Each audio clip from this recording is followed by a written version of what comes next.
Warning, Money's Crazy Mind contains language that may not be suitable for all listeners. Discretion is advised, but will be completely ignored.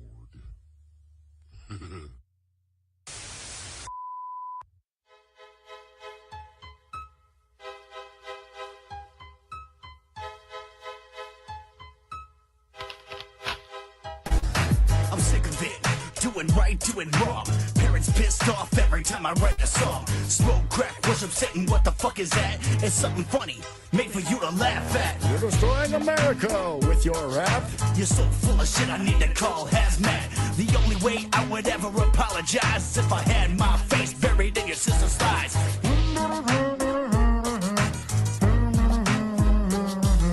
Okay, I'm sorry for what it's worth, but the best part of you was the afterbirth. If you can't take a fucking joke, then go jump in the river. Na na na na na na na na, and I fucked your sister.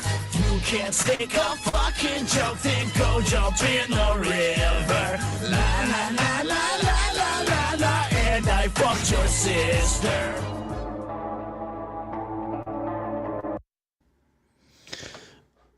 Okay, so this is a little bit of a different setup than we've had in the past here with Money's Crazy Mind, but we are here in Keezy Productions. Let me turn this music down just a little bit. Sorry there. But we are live here in Keezy Productions' brand new studio. And let me just say, it's a little bit of an upgrade than the last studio I was in. That's right. Bitterness runs both ways. All right, but welcome in, everybody. Welcome in to Money's Crazy Mind. We are doing something a little bit different here today. As you guys know, I try not to be a guest-driven show. I think this show can hold its own water with just me and everything like that. I only bring guests on when it's something important or when I need that little extra, I guess you can say. But so that's kind of the story here today. I have the people in charge of Keezy Productions joining me here today, and they're both pointing at each other like, what, who, me? Yes, you too. And what's cool about Keezy Productions is that they are a female-owned company, and they work to try to not just empower women, but empower everyone.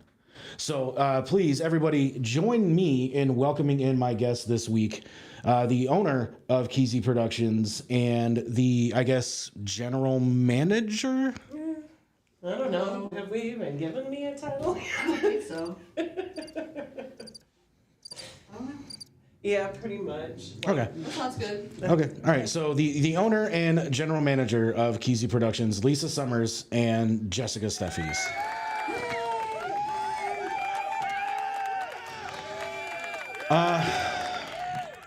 So kind of wish this was a little bit of a better circumstance to have you guys on, this new vision of not just Keezy Productions, because we're in a little bit of a growth phase here too. But also, this new vision of Money's Crazy Mind. This is the first time that both of you have been on since we left the other place. Yeah. I wish it was under better circumstances, like I was saying, but February has not been a good month for anybody. There's been a lot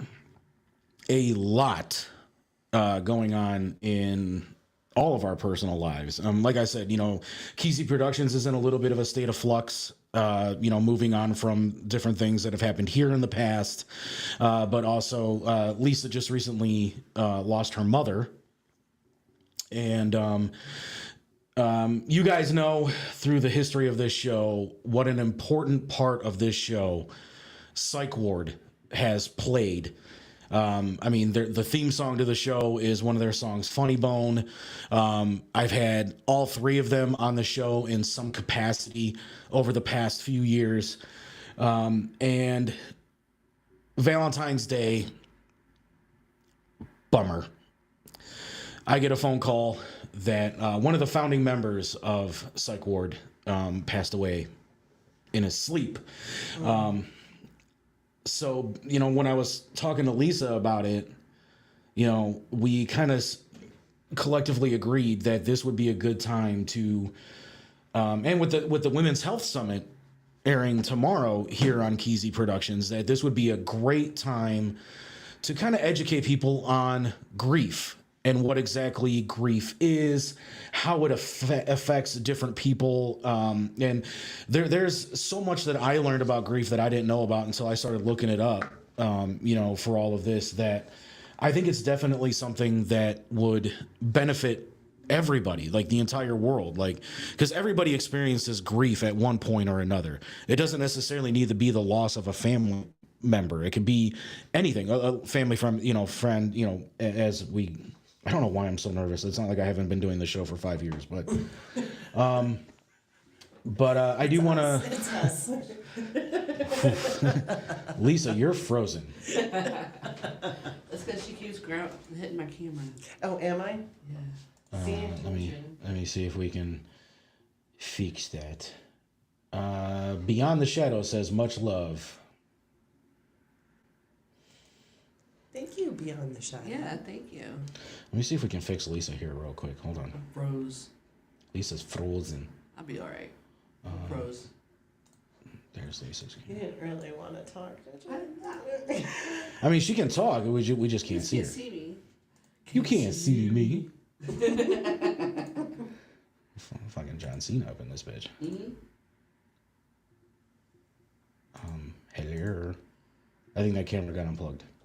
Uh-oh. You unplugged me, Jess. I didn't do it. I see it go wiggle, wiggle, wiggle. Oh, it's Lisa. Oh, it's my friend Lisa. Hey. Hi. Hey, Lisa. Love the shirt. Yes, actually, and let me just say something about this particular shirt. This is the first time I've ever worn this shirt. Where you going? She's trying to fix your camera. This is the first time I've ever worn this exact Psych Ward shirt because it's actually signed by Damien. You just unplugged me. Damien, Randy, and Chris. So it has all three of their signatures on Don't it. touch it. Yeah, we'll just do this here. Make it easy. Yeah, let's find a camera that works. That one just got unplugged too somehow. Jess, what are you I doing? did not move. That was not me.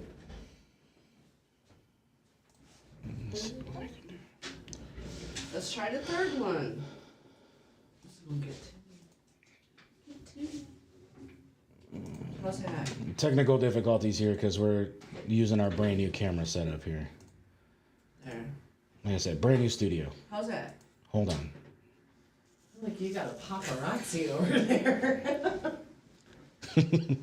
None of those cameras are working, by the way. Hers is working, right? Yes. It has good box. Share the camera. That's what I'm saying. We'll figure it out later. That's the box. You pull it away from. Okay. It's like taking a selfie. Let me shoot. There we go. All right. Yeah, you guys are gonna have to get in kind of You close. gotta scoot this way. Scoot to go to break. Yeah, we'll fix it when we go to break when I'm not using the cameras. Right.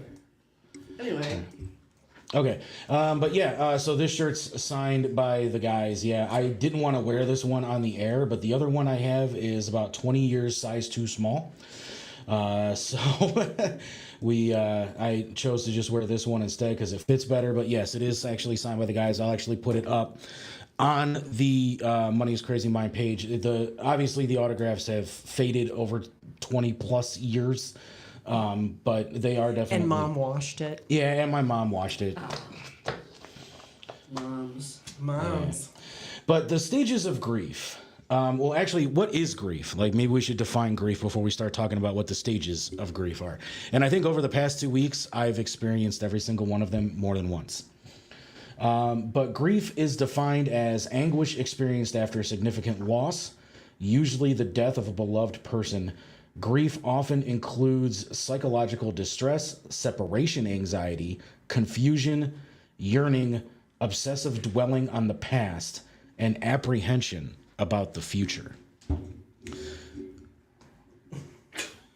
Miss Women's Health Summit, what do you think about what they define that as? I think it is a process that you have to. Am I not in her room? There you go. You're good. I think it's a process that you have to accept. You can't fight.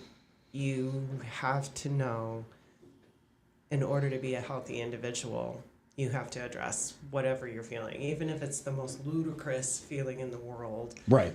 You gotta accept that in order to get through a grief situation, you have to process those feelings, each one of them as you're experiencing them. Even if you have to do it a couple of times, because it could be different types of anger Right. that you're feeling Right. because of the loss, because of how you lost them, because of people in your life causing you stress because they're gone, that kind of thing. So as you're feeling each feeling, take the time. It is so important to take the time on your healthy journey. So the stages of grief were actually developed by Elizabeth Kubler-Ross. That's actually a very popular name in the world of psychiatric health. And she became famous after she published her book on death and dying in 1969. She developed her model to describe people with terminal illness facing their own death, but it was soon adapted as a way of thinking about grief in general. The 5 stages of anger are in no particular order: denial, anger, bargaining, depression, and then finally acceptance.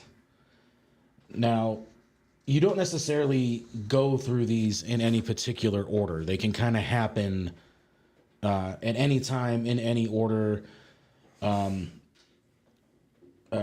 that, in her writing, she actually makes that very clear, that the stages are non-linear. People can experience these aspects of grief at different times, and they do not happen in one particular order. You might not even experience all of the stages, and you might find feelings are quite different with different bereavements. So, Lisa, since you just recently went through the loss of your mother, how do you think the stages of grief worked for you? Like, did you ever remember experiencing like all 5 of them, or? Well, when we was talking about grief, it's like me. They was trying to make me out to be the strong one. You know, I had to be the strong one because I'm the oldest daughter and the oldest kid. And everything kind of fell on me. So I didn't have time at first to go through anything. And still, it's just now starting to hit me where I can like breathe. But right now, like I went through the denial, the very first, she shouldn't have died, all that stuff. So that was very hard. Denial was like trying to face the fact that she was gone was very hard. And like that was all last week. Like every day last week, I'll just wake up out of sleep and just like, this should not be happening. I go over to her house. I vision her in her house, sitting at the table. So the denial was definitely there. Then I started getting angry because I know, what happened to her shouldn't have happened to her. And then I started bargaining, for sure. Just let me see you one more time, all that, went through all that. And now it's been, 3 weeks now, and now I'm starting to hit the depression. And not really accepting it all the way yet, but trying to get there. But definitely right now I'm going through the depression. Yeah, it's weird how it comes about sometimes too, because like I noticed that I felt okay for a few days, after I got the news about somebody that's been very influential to this show, and somebody that I've been friends with for over 20 some odd years, passed away and everything like that. Like, and I think getting that news on Valentine's Day, I was trying to keep myself from going through a lot of it because, obviously my wife was there, and that's a very specific day. And, like we're talking like 9:30 at night, so, her and I were getting ready to wind the night down and get ready. And, I got that news, and like she kept asking me if I was okay, and I was definitely in denial about being okay. And then the other day, the day before his memorial, I was at work, and I had a really bad experience with a customer at work. Like every note on this person's account, abusive customer, and that was definitely the case. This dude was a dick, to keep it somewhat PG, even though this show is in no way PG if you've seen this show in the past. And when we get to the best of Psych Ward at the end of the show, no PG there, I can promise that. But like I went to the bathroom after that call just to kind of like calm down a little bit and everything, and then one of my coworkers came in and he just saw this look on my face like I was about ready to murder somebody. And he goes, "Oh, one of them already?" And I'm just go, "Dude, you have no idea. Like this guy was just, mean 1000." And then like the very next words that came out of my mouth made me realize what was going on. I'm like, I have to put my friend in the ground tomorrow. I am not putting up with assholes today. I will put somebody in their place. Yeah, feel And, that. and then like right after that, I was just like, oh, I'm putting Randy in the ground tomorrow. Yeah. And it was all over from there. So definitely anger, I felt. And then the depression kicked in a little bit after that. And I think, me talking to Randy's brother, Chris, a little bit, there was probably a little bit of bargaining. Like we kept sitting there saying, okay, joke's over. Like, Randy, come on out, man. Like, great job. You got everybody. And... Right. and it obviously that never happened, and then I think finally at the funeral there was that sense of acceptance, like Randy's not here anymore. It's time to move on. It's time to do this next stage of what I'm going to do. And that's what this show is. That's why we're doing it the way we're doing it. And I think obviously we kind of just jumped into the next topic there a little bit of how people handle grief differently. Yes. Like it's different for every person, and you can't tell how you're going to feel when somebody dies. In the first minutes and hours, you may have different feelings and emotions, and that's normal. There's no right or wrong way to feel or behave at a time like that. You may go into shock or feel numb. You may feel disbelief and think that what's happened is not real. Obviously, there was some of that going on with me. You may feel at first that if the person had been in pain or if caring for them had become difficult, you might even try to carry on as though nothing happened. Or anger and despair. Try being kind to yourself if you're on your own. Find somebody that you can ask to come and be with you for a while. It could be a friend, relative, or if there's like a spiritual or religious leader who can come and sit with you as well. How you might feel while you're grieving. It's not just one feeling. It's often many emotions that follow on from one another, but not in any particular order. We talked about a lot of them. Shocked, numb, sad, anxious, agitated, exhausted, relieved. This one kind of shocked me. Guilt. Like you can feel guilty that somebody died and you're still here. Definitely. Actually, you can, especially if Yeah. you had a hard suffering. Right. Mine. Anger, calm, lacking in purpose, and resentful. I know I was when my dad died. I was extremely resentful. Yeah. Mine's guilt. Big time guilt. Oh, I She imagine. You may not feel all of these, or your grief could mean that you feel something else that is not on the list. But to read on how people may experience the physical symptoms of grief, they talk about grief and having stages. You may find that your mood changes quickly. That's definitely a big one. Or that you feel very differently in different situations and at different times. People who have been bereaved often say that they feel up and down or all over the place or that they just have a roller coaster of emotions. And Lisa, me knowing you as well as I do, our friendship has been past few years ever since you you started sponsoring the CRS Truck Series, and then when you came on to, do we say the name of that radio station? But when you came on and partnered with us there, and then when we started partnering together here, and then Jess coming on and everything like that. Definitely just talking to you the past few weeks since your mom passed, like you've just been saying, I feel good today. And then a few hours later, you're like, nope, good, gone. Yeah. There was a lot of that. And, obviously, the pain of losing your mother is nothing compared to what losing a friend is. And I haven't lost a parent yet. I'm very lucky in that regard, but so kind of like, do you think, and both of you can answer this, do you think that there could be an occasion where losing a friend could hurt more than losing a family member, though? All right, I'm just gonna put it out there. For me, my mom was my best friend. Right. So losing her was like losing my best friend. Mm-hmm. And my mom, all the same. So the grief on that is it isn't even really no words that you can say to make that even sound good. Right. Feel better, anything. Just like you talk about the guilt. Mm-hmm.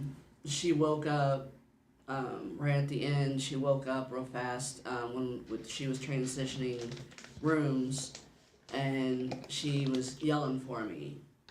So I was always the one the protector of the family, the one that she went to when she was having a problem, the one that she, something was going on, she needed my help, she couldn't fix it. She always relied on me. So the protector of the family protected her, protected my brother, and so forth. I can go on and on about that, but when she was yelling for me and saying, get them, and I know like medication does weird things to you while you're in the hospital, and what she was going through. But she, that was real. Like she was yelling for me to, get them. What she was talking about was the nurses, the doctors and stuff. And then she started saying, she goes, you're not here. And I grabbed her and I said, no, I'm here. And, and she's like, no, you're not. And I kissed her on the cheek. I said, Mom, just feel me, feel my hand, feel me kissing you.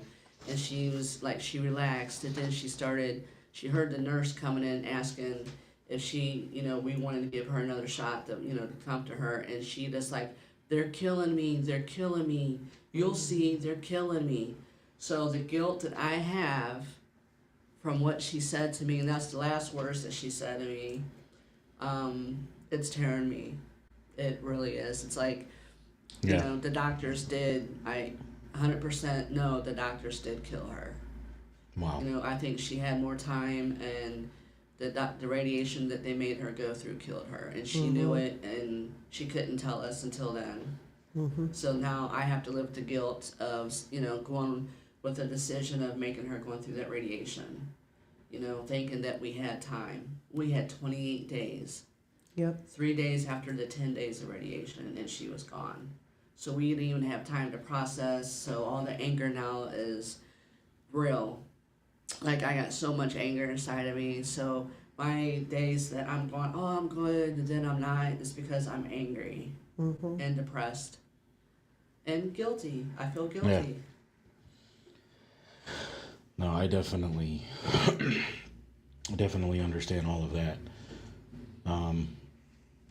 But, we've kind of talked about it, people feeling grief in different ways. If you're feeling upset, but someone else seems to be okay, that doesn't mean that they are less upset than you, or that there is something wrong with you. Grief is different for everyone.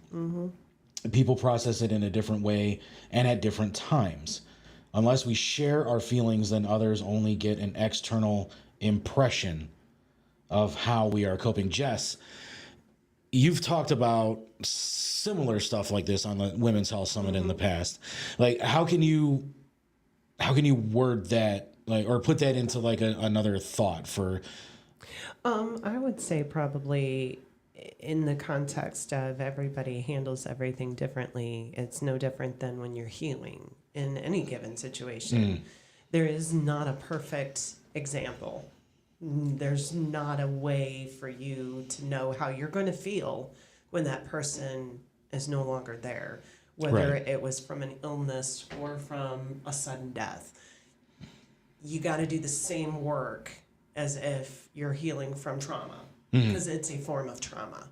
It's a form of trauma to our mind, our soul, and our body, because like Miss Lisa, we've been trying to force her to eat. You know? Yes. It's one of those things we're extremely concerned about on a daily basis, making sure Miss Lisa eats, because that's another form of way grief presents itself, is the lack of appetite.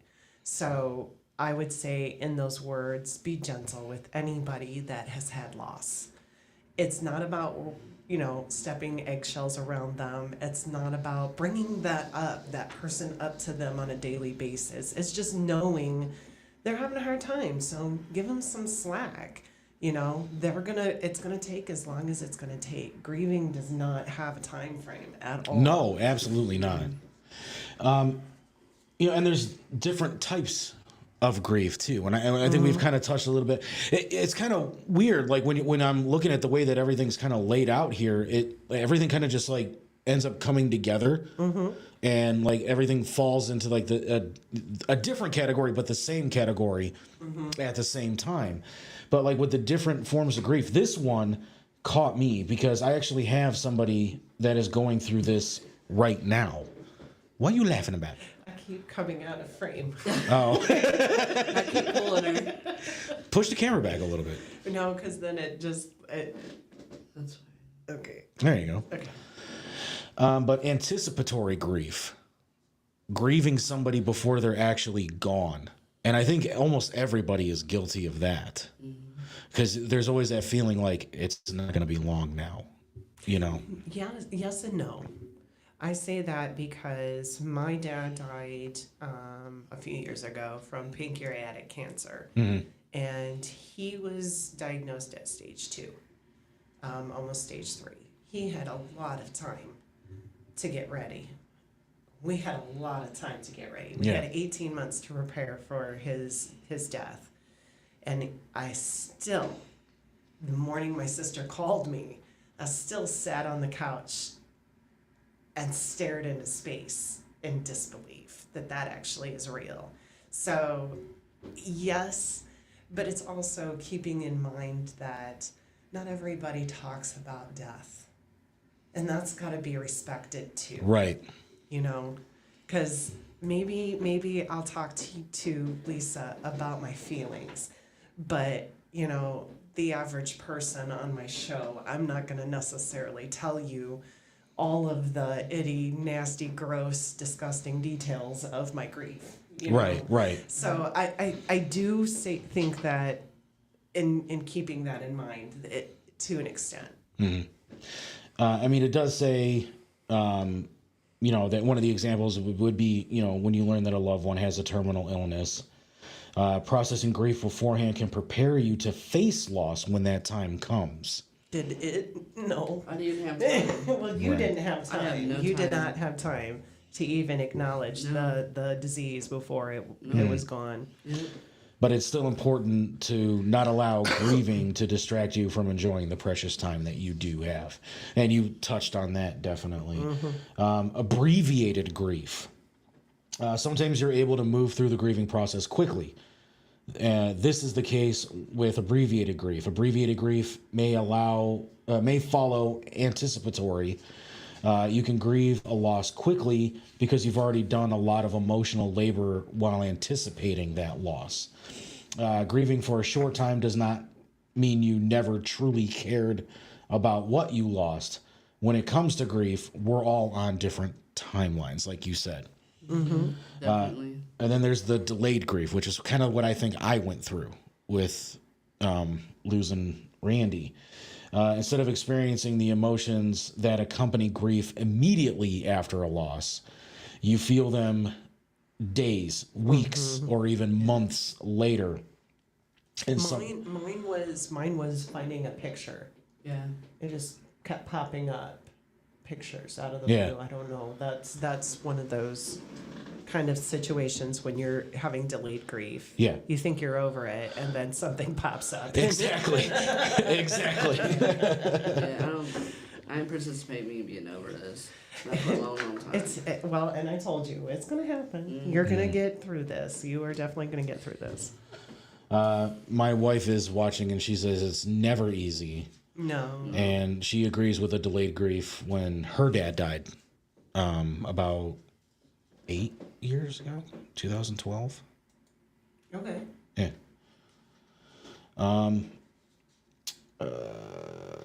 Where was I when I was on that sentence? In some instances, the shock of loss pauses your body's ability to work through those emotions.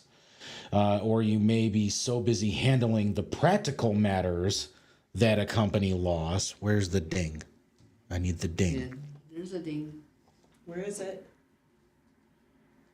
There you go. There you go. That was that delay. There we go. That's delayed ding. That's a delayed ding.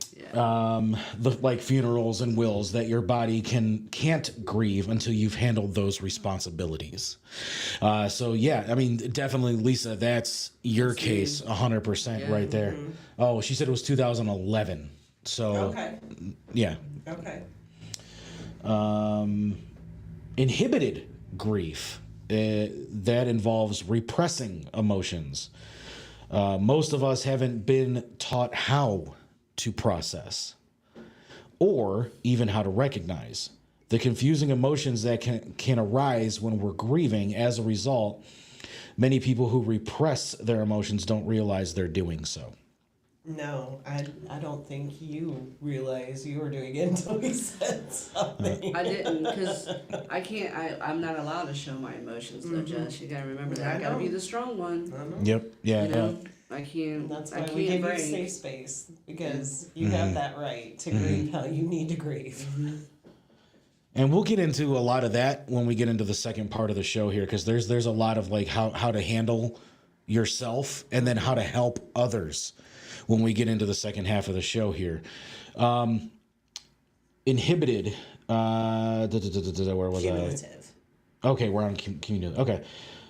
You're working through multiple losses at once. For example, you're not only grieving the loss of a child, you're grieving the ending of a marriage that followed that loss. Grieving multiple losses simultaneously makes the process difficult and complex in unexpected ways. Both of you ladies had very strong reactions to that one. So what are we feeling over there? Well, like for instance, I know it happens a lot when it comes to stillborn children. It's guilt is a huge part of a woman when it comes to a stillborn. She will take and absorb the guilt of carrying a child and letting it die inside her. She will carry that the rest of her life. So it's hard to explain to a man who's not felt life inside him to understand that does something to your psyche. Yeah, it does. To feel life moving around in you and then not. So then to have, on top of your failure as a mother, but then you're a failure as a wife on top of it because you lost your husband in the process of grieving that. Hey, we're doing a podcast up here. Speaking of suffering. I swear, on cue, I swear. But yeah, that's a difficult situation for, at least, I can't speak for the man, but I can speak as a woman what that would feel and look like. You talk about devastation. You might as well quit living at that point. I swear that's Wow. That's why. No, I said wow. Yeah, no, it's that intense. You lost life, and then you lost a husband. That's a lot of mourning. Oh yeah. To process that and be okay afterwards, I don't know. I don't even know if you could come back from that, really. See, losing a husband and losing your mom, and he still won't get out of the basement. Well, that's his own death he's Yeah, looking like- for right there. That's what that is. But yeah, I would say, and another thing too, on the accumulative grief, because that's one example. Another Yeah. example would be, like, for instance, my father. I have a dad that died, but I have a living father. And my father, this time last year, lost his mother, and then 2 weeks later lost his wife. Ouch. So that's another cumulative, and we were Right. worried about him Right. probably for a good 6 months because we weren't sure if he was going to make it. It was pretty bad. So another example of cumulative Yeah, death. yeah. You know, and I actually have an example of that too. My uncle, my cousin, died from brain cancer. Almost exactly a year to the day. My aunt, his mother, died from breast cancer. Jesus. We had a curse like that in our family. Yeah. My grandpa died of brain cancer. My uncle, at the same age, died of a heart attack. So my mom and her sisters were like freaking out about hitting 45. Right. Yeah. Because we thought it was a family curse. Wow. I think everybody in this country has unfortunately felt the last one here, collective grief. And that, you know, most of us think of grief as a personal thing, but collectives, groups can grieve too. Major events like wars, natural disasters, school shootings, pandemics. Where was I? I looked away from the page. Create farm Create farmers, yeah. They change what counts as normal life. As a group, we grieve the shared experiences we've lost as we struggle to imagine a changed future. A couple examples that I can think of right off the rip, 9/11, Right. and then obviously the coronavirus pandemic. Right. That was insane itself. But there was a period of time, wasn't there, right after 9/11, that they were doing those movie theater shootings and Yeah. Right. school shootings too? Yeah. Well, I mean, for me, I think the first school shooting that I ever remember experiencing was Columbine. Me too. And I was a freshman in high school when that happened. goodness. Yeah. I mean, I was grown when that happened, but Yeah. I had small remember. children, so that was scary just to think that there's a school that my kids aren't safe in. Yeah. That was extremely scary. Right. Like the weirdest part for me was like my school did a really good job of sheltering us from that story throughout the day. But then I'm walking home, and me being, you know, the crazy metal-headed juggalo kid that I am still, I was listening to Korn's album Follow the Leader. It's because I keep leaving. She's gonna hit me, I swear. Sit still. I And can't help it. I'm that fidgety kid in school. People like I do. but I was listening to Korn's album Follow the Leader, and there's a song on there called Dead Bodies Everywhere. No way. Yes. And That's messed up, dude. and I had gotten to that song right as I was walking in the door coming home from school. And I turned on MTV because who didn't watch TRL back in those days? And they weren't playing videos. Like, they weren't doing what the Right. normal TRL thing. They just had a bunch of kids sitting in there crying. And then that's how I found out about the Columbine school shooting. Man. And I'm just like, wait, what? And then, you know, for them to sit there and say it was Marilyn Manson's fault because Manson did violent music and video game. But that's another topic for another show. But that, like, for me, that just seeing kids in Times Square, nowhere near Littleton, Colorado, that we're just experiencing that insane loss. Like, that's the first time I remember as a 15-year-old kid experiencing collective loss. And then just 3 years later, to have the 9/11. Well, and to be a kid in Yeah. school when Yeah. Columbine happened, Yeah. Right. I would be terrified to go to school. 'Cause Oh. I'm sure you could probably name a few kids in school that might match that same personality. The craziest part was everybody was saying it was me.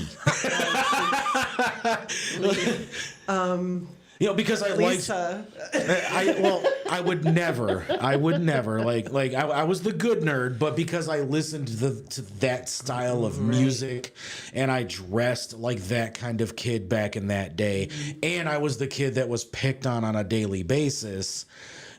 Public enemy number one. Just saying. I mean, I spent more time in the principal's office after Columbine happened than I did in the classroom. Because every day somebody was sitting there saying, yeah, he said he's got guns. He said he's got bombs. He said he's got.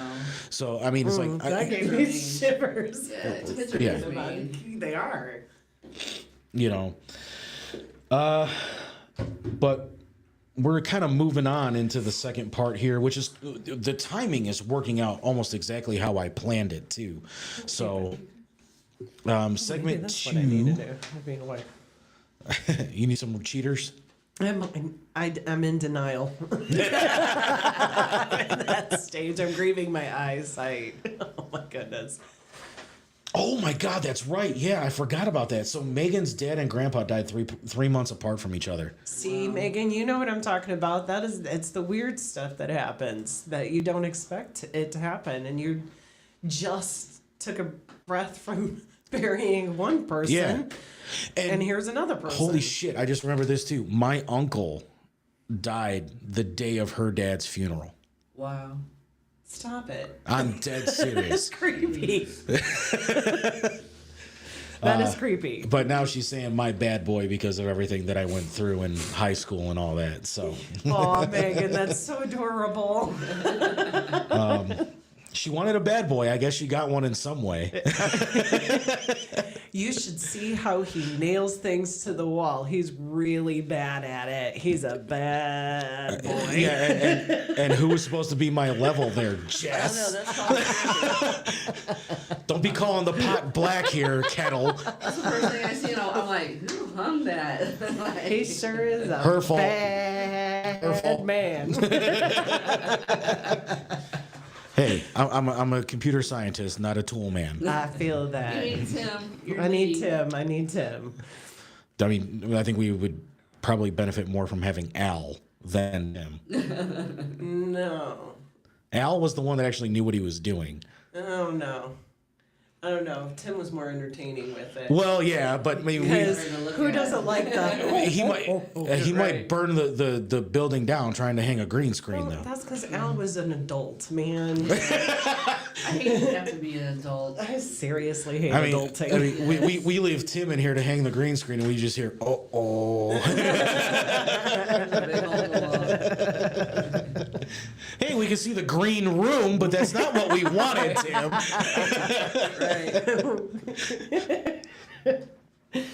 Moving on, because we get off topic a little bit too much. But that's the part of podcasting that I love. But what causes grief and how do we live with it?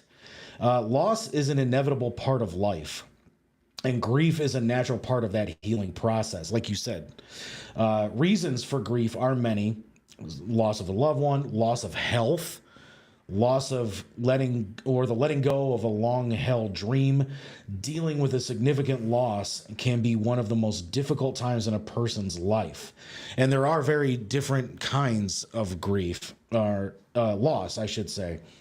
You got the loss of a friend, loss of a partner, death of a classmate or colleague, serious illness of a loved one, a relationship breakup, death of a family member, and did I miss a page or did I not copy the rest of that? I guess I didn't copy the rest of that. But the sudden loss, I can't read today. Subtle or less obvious losses can also cause strong feelings of grief. Even those around you may not know the extent of your feelings. And some of those examples are leaving home, illness, loss of health, death of a pet, changing of a job, moving to a new home, graduation from school, loss of a physical ability, loss of financial security, and then there's sudden versus predictable losses. Suddenly or shocking losses due to events like crime, accidents, or suicide can be traumatic, and there's no way to prepare. They can challenge your sense of security and confidence in the predictability of life. You may experience symptoms such as sleep disturbances, nightmares, distressing thoughts, depressed mood, social isolation, or severe anxiety. Predictable losses like those due to terminal illness sometimes allow more time to prepare for the loss. However, they create 2 layers of grief. The grief related to that anticipation of the loss, and then the grief related to the loss itself. I do remember that, yeah. Megan said that her brother Mark lost it at her grandpa's funeral. I was gonna say, I would add the loss of a physical part to that list. There are women Like losing an arm or your breasts from a from a mastectomy, or I can't ever say it. mastectomy. Mastectomy. But that or even a woman that has like a hysterectomy and has to has get to have yeah. I know a coworker of mine that her last son, she had to have an emergency hysterectomy because that was one baby too many for her. Well, it wasn't even that. A friend of ours had what was it, endometriosis, and she had to have a total because she didn't even know she was pregnant, and then when she went in for that, they found out she was pregnant. So like, you're gonna have to deliver this child, then we'll do everything else. Right.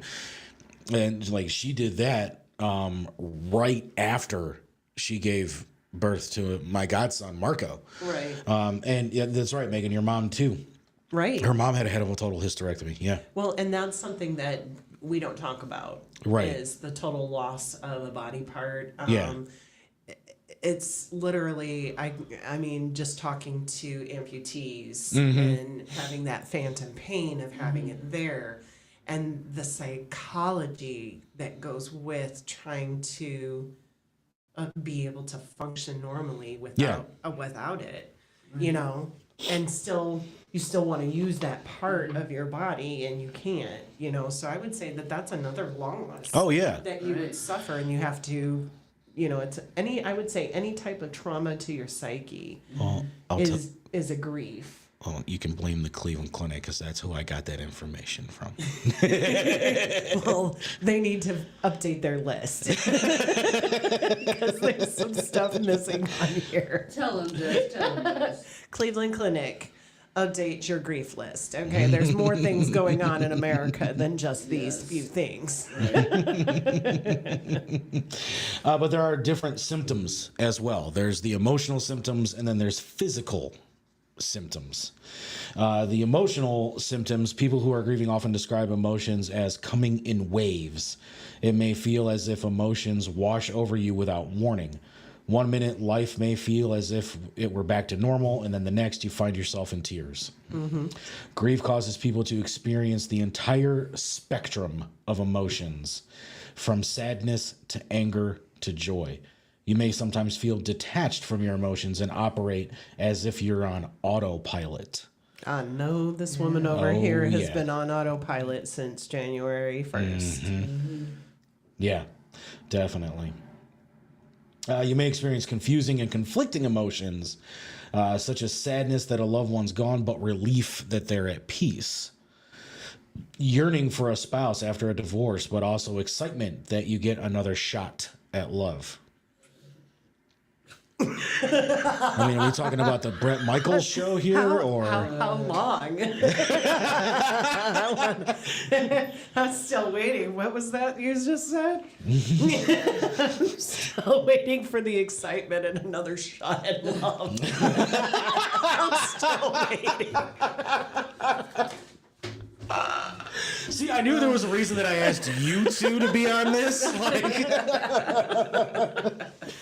Because I'll tell you what, and that was, 9 years ago, guys. I still have hope. Help me, Obi-Wan Kenobi. You're my only hope. Right. I mean, would you take a Ewan McGregor type? I would. Okay. He's pretty good looking, even in his older years. He's pretty hot. Right. Megan said, I understand that one too. That with my dad, sad he's gone, but happy he's not in pain anymore. Her dad actually died from cancer as well. I will tell you that Cancer's a bitch. That's cancer can fuck off. Yeah. For real. I do, and just from the little bit that I experienced yesterday, dealing with cancer and all of that stuff yesterday, and that's basically how I feel. These people were not warned about stuff when they were younger. No. And now We're not warned now, though. yeah, but it was really interesting yesterday to see how many baby boomers have skin cancer. Yes. It Yeah. is. Yes. It is Crazy. truly It's crazy crazy. how many people I saw yesterday that were baby But- boomers. And I think a lot of that is because, I mean, I don't. Sunscreen didn't really exist No, when they were they kids. didn't know. They didn't know any of the. UVs and all They that. didn't know any yeah. of that stuff, so they never protected themselves. And I mean, even me being like a late Gen X, early millennial. my foot keeps getting caught. Oh, that's for sure. Tony Tony's whipping me in the face. So that's how the cameras got unplugged. All right, mystery solved. They're making love to my foot here. I don't like it. It's weird. He's smacking me in the face. It's like- that's why I'm over here laughing. But you know, I mean, even me being like a late Gen X, early millennial. I mean, even when I was a kid, it's like you only put the sunscreen on in the summer. Like you don't think that you're gonna need sunscreen in the winter. They didn't tell us about the whole when it's cloudy. Exactly. And UV rays when it's cloudy. We were kids going outside thinking, like We're fine. Yeah. fine. Yeah. And swimming, they Right. tell you on a cloudy day you can still get hit because you're in the water reflecting those UV rays onto your skin. And not only that, I'm Irish. Like I don't tan. I burn. You're the white sand person. Like you Yes, blend I'm in. mayonnaise. Yes. I feel you, man. But yeah, so not only are there emotional symptoms, but there's physical symptoms as well. And a lot of these make sense, but some of them was kind of just like, ooh, wake up call. They include fatigue, headaches, nausea, restlessness. Stop me when I get to something you haven't felt. Yeah. Keep going. Upset stomach, heart palpitations, weak muscle or joint pains, tightness in your chest or throat, having reduced or increased appetite, trouble sleeping or sleeping too much, behavioral changes.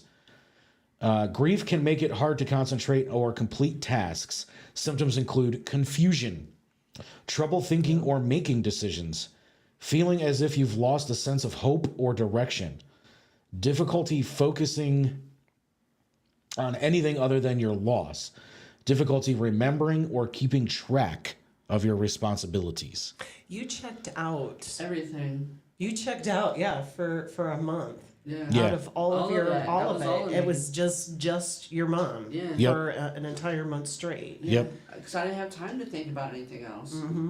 And then to think of all the things you had to put up with afterwards. Well, and that's what I was going to ask you. What was it like to have to come back into your world, not just Well, my life in mom- general, just coming back into your world? My mom's dirt wasn't even settled on her grave yet before bullshit started.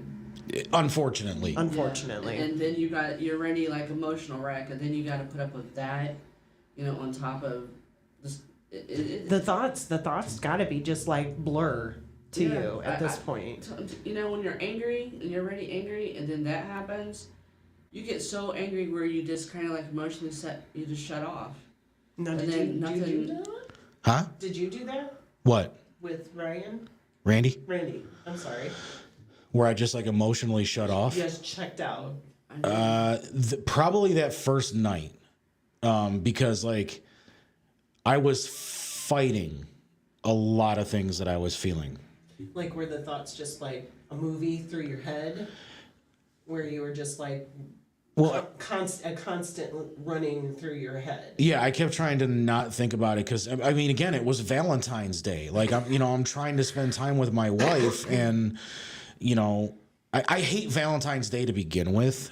Me too. I mean, it's not. Honest, me too. It's not a holiday. It's a Hallmark cash grab. It's not Like, a I'm holiday. sorry. It's not. But she even said that first night I was numb. And I believe it. you know, that's kind of where I was at. Like, I was just pacing the house, and I'm like, you know, and even like up till I think the day of the funeral, I kept fighting the urge to buy a pack of cigarettes. Well, did you? No. Good for you. I actually thought I was going to start smoking again. I'm surprised I See, did. I'm not a smoker. I'm not a drug taker. I'm not a drinker. What I have. I had no idea. Well, I mean, and that was kind of where I was at too, because like I think the night that I don't know, rage room? There's a lot of things I punched yeah. through that night. right, I mean that night I'm just sitting there and I'm just like, don't buy cigarettes, don't buy alcohol, because you know what's going to happen if you do. And like that's kind of where I was at. And like I'm texting friends, I'm texting people that, you know, I knew him and everything like that, just trying to help his sister and his brother get the word out so that they don't read it. Like that was the big thing for Samantha and Chris, and I give them so much fucking credit for what they had to go through, that you know, they said, we do not want people to learn he died on social media. We want to be the ones to tell them. And, you know, it's like, and, you know, I mean, like I said, Valentine's Day, and it's 9:30 at night. Me and, you know, it's wind down time, you know, it's time to put on the Marvin Gaye and, you know, all that. And Oh, God. Is it? 9 years, people. I'm just saying. Is it really that time? Let's get it on. Exactly. You know, and then like Samantha and I, we don't really talk as much as I talk to Randy and Chris. And then to see her name come across my caller ID, I'm like, what? Why Yeah, are I you would be- calling me? Yeah. Those are the people. Those are the calls you don't want to get. Exactly. You don't want to get Exactly. from those. I don't talk to you all the time. I don't want to talk Right. to you in this particular moment. You know, so like I took the next day off of work just because I knew that like if I went to work, even though I had something to do, you know, because like even if I'm in between calls now at work, I'm either coloring or I'm reading or, you know, I'm doing something to keep my mind occupied. So you went back to kindergarten to grieve. Got it. I understand. Everybody grieves differently. Yeah. Well, no, I mean, I do this every day. Like I buy like Oh, you did. Never mind. shut the hell up. Take it easy, Lee. No, I'm just saying like in between calls, I'm either coloring at my desk or I'm reading. Like I have 2 books at my desk right now that I'm bouncing back and forth between. And then if I get bored reading, I have like adult coloring books. I was going to just suggest that because Yeah. the adult coloring books, the pictures are closer together. Yes. So you have to focus, and especially if you use the felt markers. I use watercolor colored pencils. Okay, so Mm-hmm. Alright, again, y'all. you just saying. But I mean, this I is have like children. No. It's actually Jess. She just uses them. Okay, fine. I like my watercolors. Okay. There you go. well, these are colored pencils, but the colors are as rich as watercolors, so they look really really good. Okay. But the one I have is actually based on a comic book. Like they just took all the color out of the pages, and then you can do your own. Yeah. So I actually own the comic book that this is based on. So I'm sitting there and I got the comic book out and I got the coloring book out and I'm recreating it Oh, nice. page by page. That's, Yeah. That's good because then you can focus. Exactly. And then I hear the beep in my ear whenever I get a call, so then I can just sit there and put the colored pencil down. Thank you for calling. Yeah, I'm not going to say my company's name on the air, but I promised them I wouldn't do that at my interview. So. I want to kind of push to that though too. Yeah. A year after my dad passed away, that again, this is one of those that you think, you know, with time, especially with certain deaths, with time it gets easier. I Never. thought I was fine getting up a year later, the same day he died. Yep. And I went to work like I normally do. And then I sat there and cried all damn day. Yeah. And my boss was asking me, why are you even here? And I said, because I have to be here. Exactly. And I kept getting that question all week too. They're like, dude, you just lost your friend. Why are you here? And I'm like, do I get bereavement pay for friends? No. I have to be here. I have Yeah. to be an adult. Right. I don't get that luxury of grieving on my own time. Nope. You know? What is that? Like, Right. You know, and not only that, but I mean, it's just like if I'm sitting at home and let's say like I just have my music on repeat.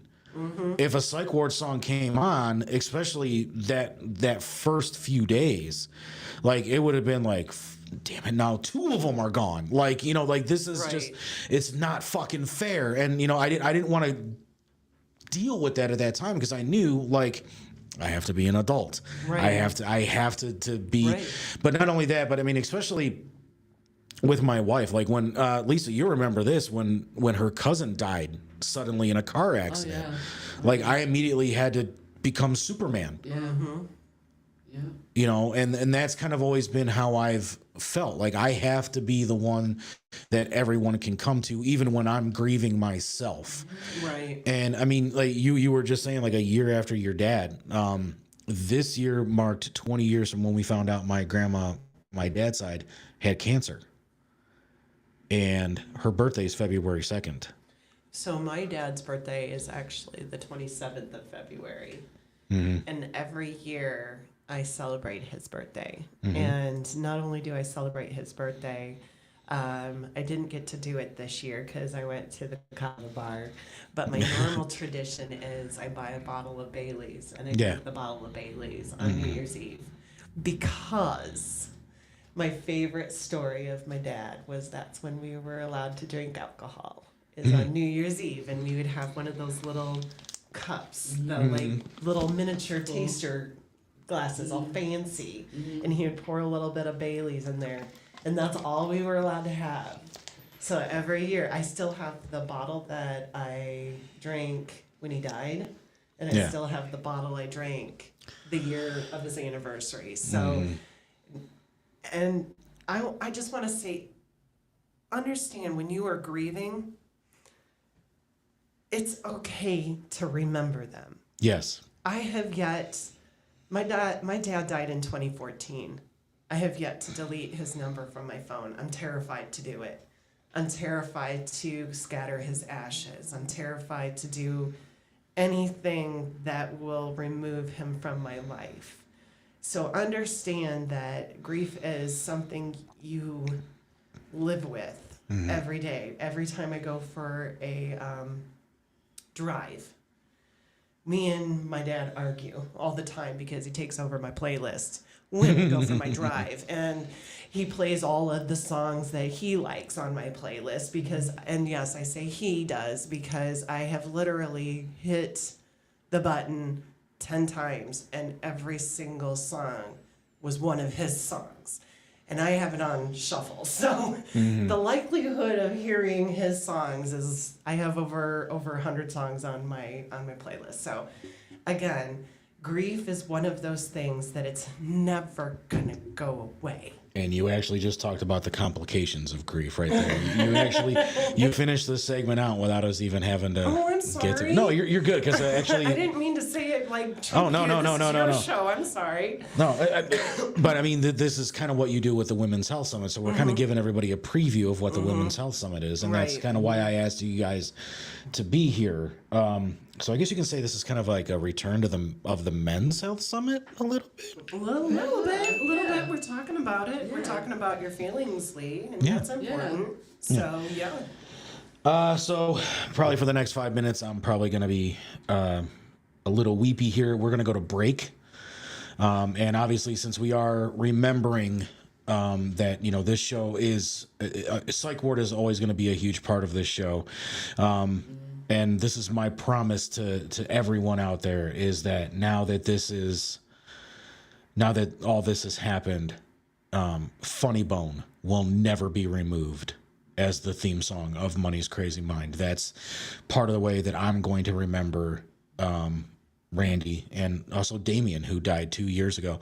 And That's a good honor for them. And- That's a real good yeah. honor for them. here's the craziest part about the day Randy died. it was Damien's birthday. Shut up.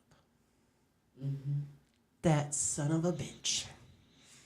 Like when it was so I know crazy. you was yelling at him. How could you do that? Well, and that was kind of like what I was talking to my wife about that night. I'm sitting there and I'm like, on Damien's birthday, I'm like, I bet you Damien's up there just chilling, riding his motorcycle or whatever, and he pulls over to the side of the road and sees Randy's fat ass standing there. What the fuck are you doing here? I Like, bet you did. I bet you did. you know.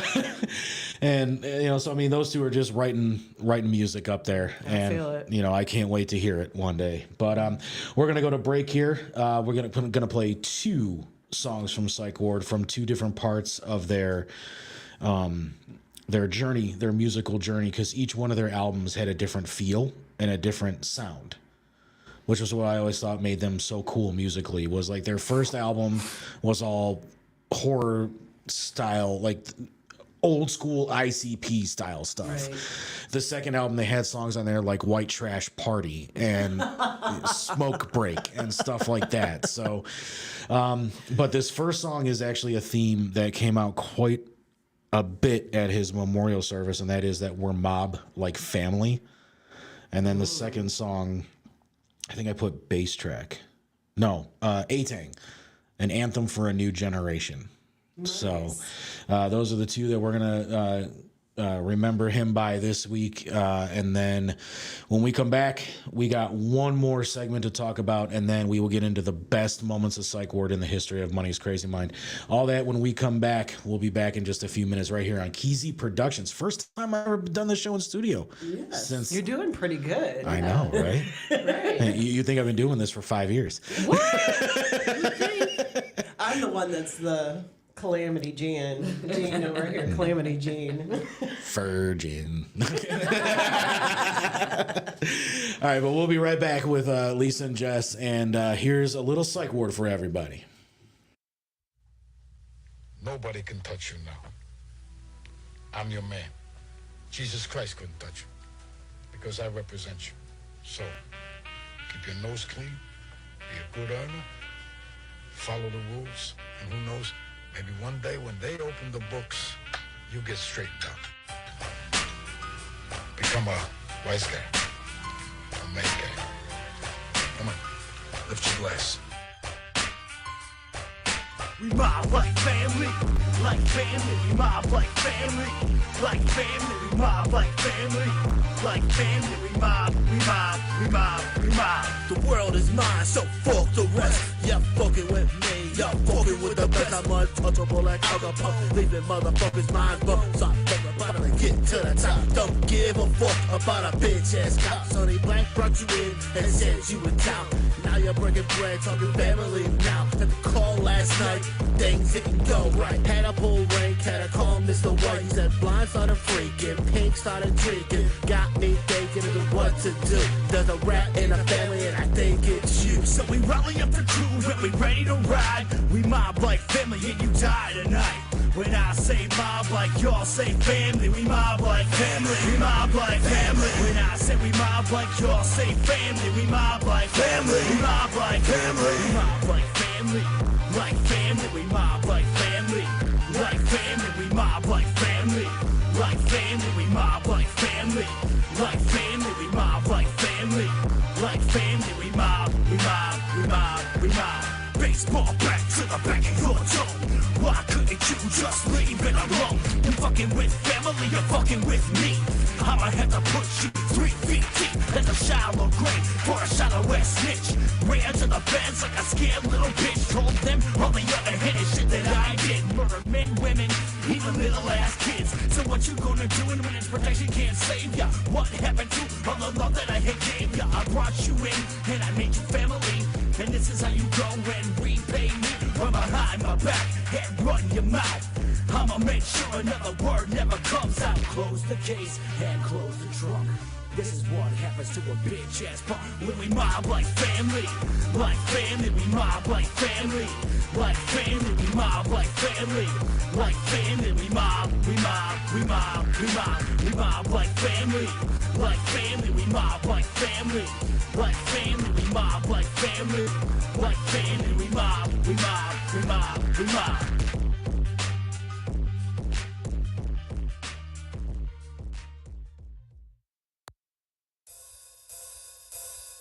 It's been a long week and it's been a long grind. Steady wasting time at this little job of mine. It's time for the weekend, hear what I'm speaking. It's time for achievement, visual peaking. Got me tweaking, I need a release. I wanna swing fists, I wanna rip some shit.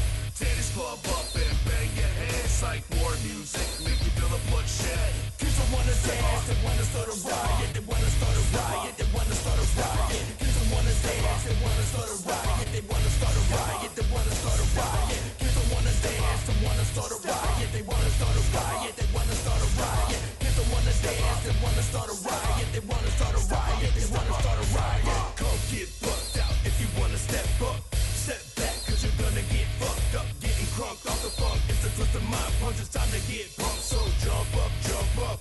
Bring your head to your neck feels broke. We left you in the dust, all you see is the smoke. Sight one mowing down anyone in a path. Getting ready for the aftermath. Run up or shut up, run up or shut up, run up or shut up, run up or shut up, run up or shut up, run up or shut up, run up or shut up, run up or shut up, run up or shut up, run up or shut up, run up or shut up, run up or shut up, run up or shut up, run up or shut up, run up or shut up, run up or shut up.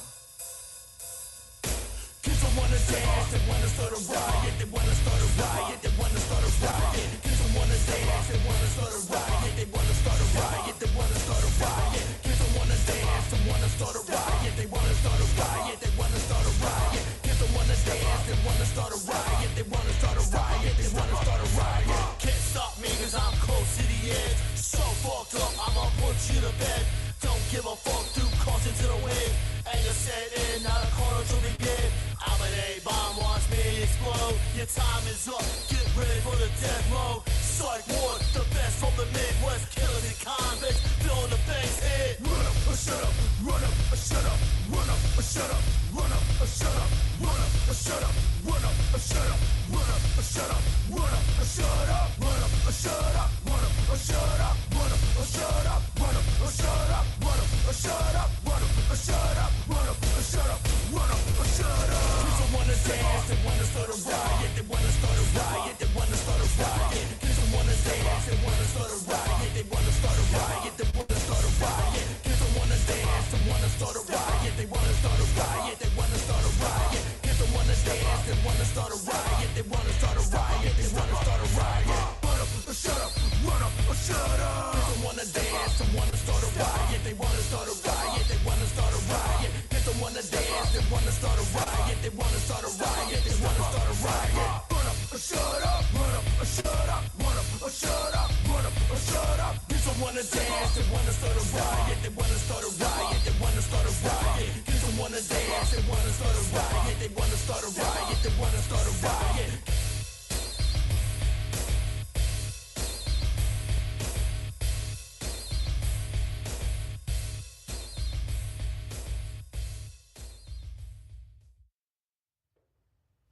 Oh wow, that sounds really great.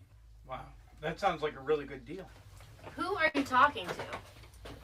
The Northeast Ohio Ghostbusters.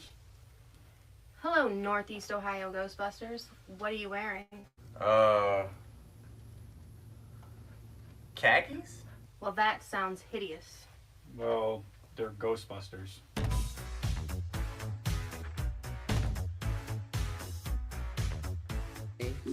Oh wait. I see All right. We are back.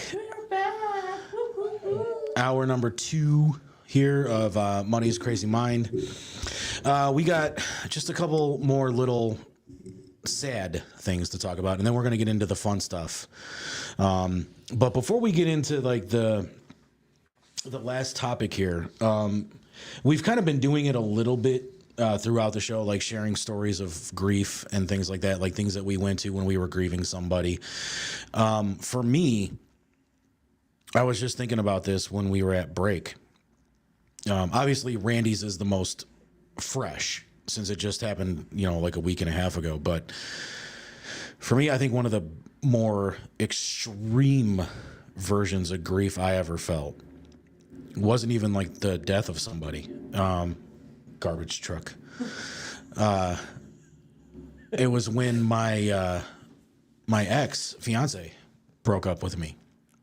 Like there were quite a few times that a friend of ours had to stop me from taking a rope and a hammer, breaking the window of her car, putting her car into neutral, and tying the rope around my neck.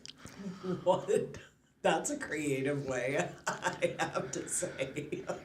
And I don't mean that in a laughing way, but just that is pretty morbid, man, that you actually thought about that like that. I became an alcoholic for about 3 or 4 years. I lost my job. No, I lost multiple jobs, actually. And I was in a very dark place for a while. I was basically jumping from relationship to relationship, but and this has been a topic that you and I have been talking about quite a bit recently.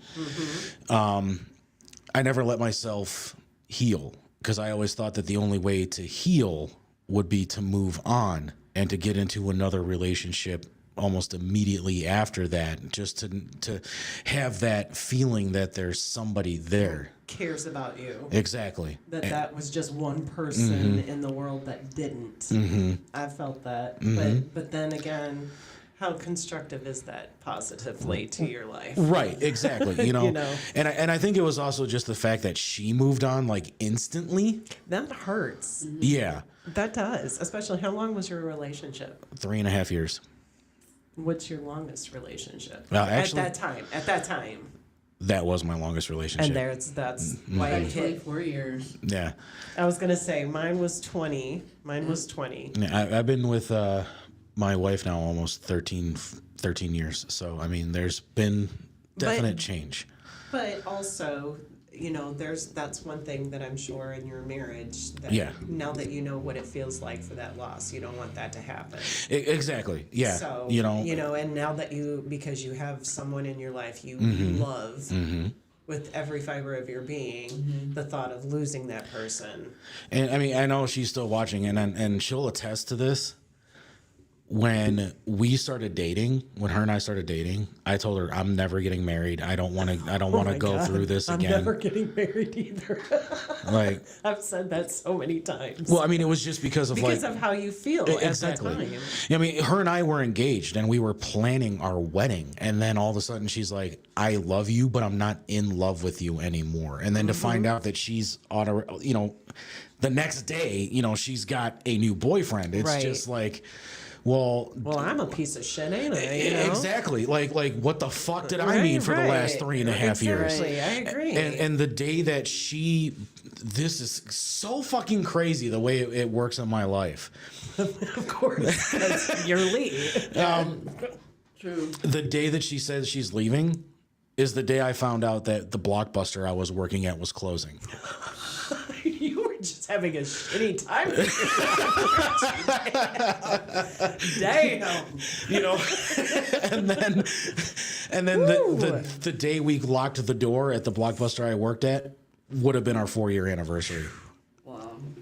Well, the fun part about my divorce is that it happened a year after to the day of me buying my house. Jesus Christ. So my 1-year anniversary of buying my house, that bottle of wine I got when we were married, that was a hell of a celebration. Hell yeah. Mine still lives in the basement. We're trying to figure that one out.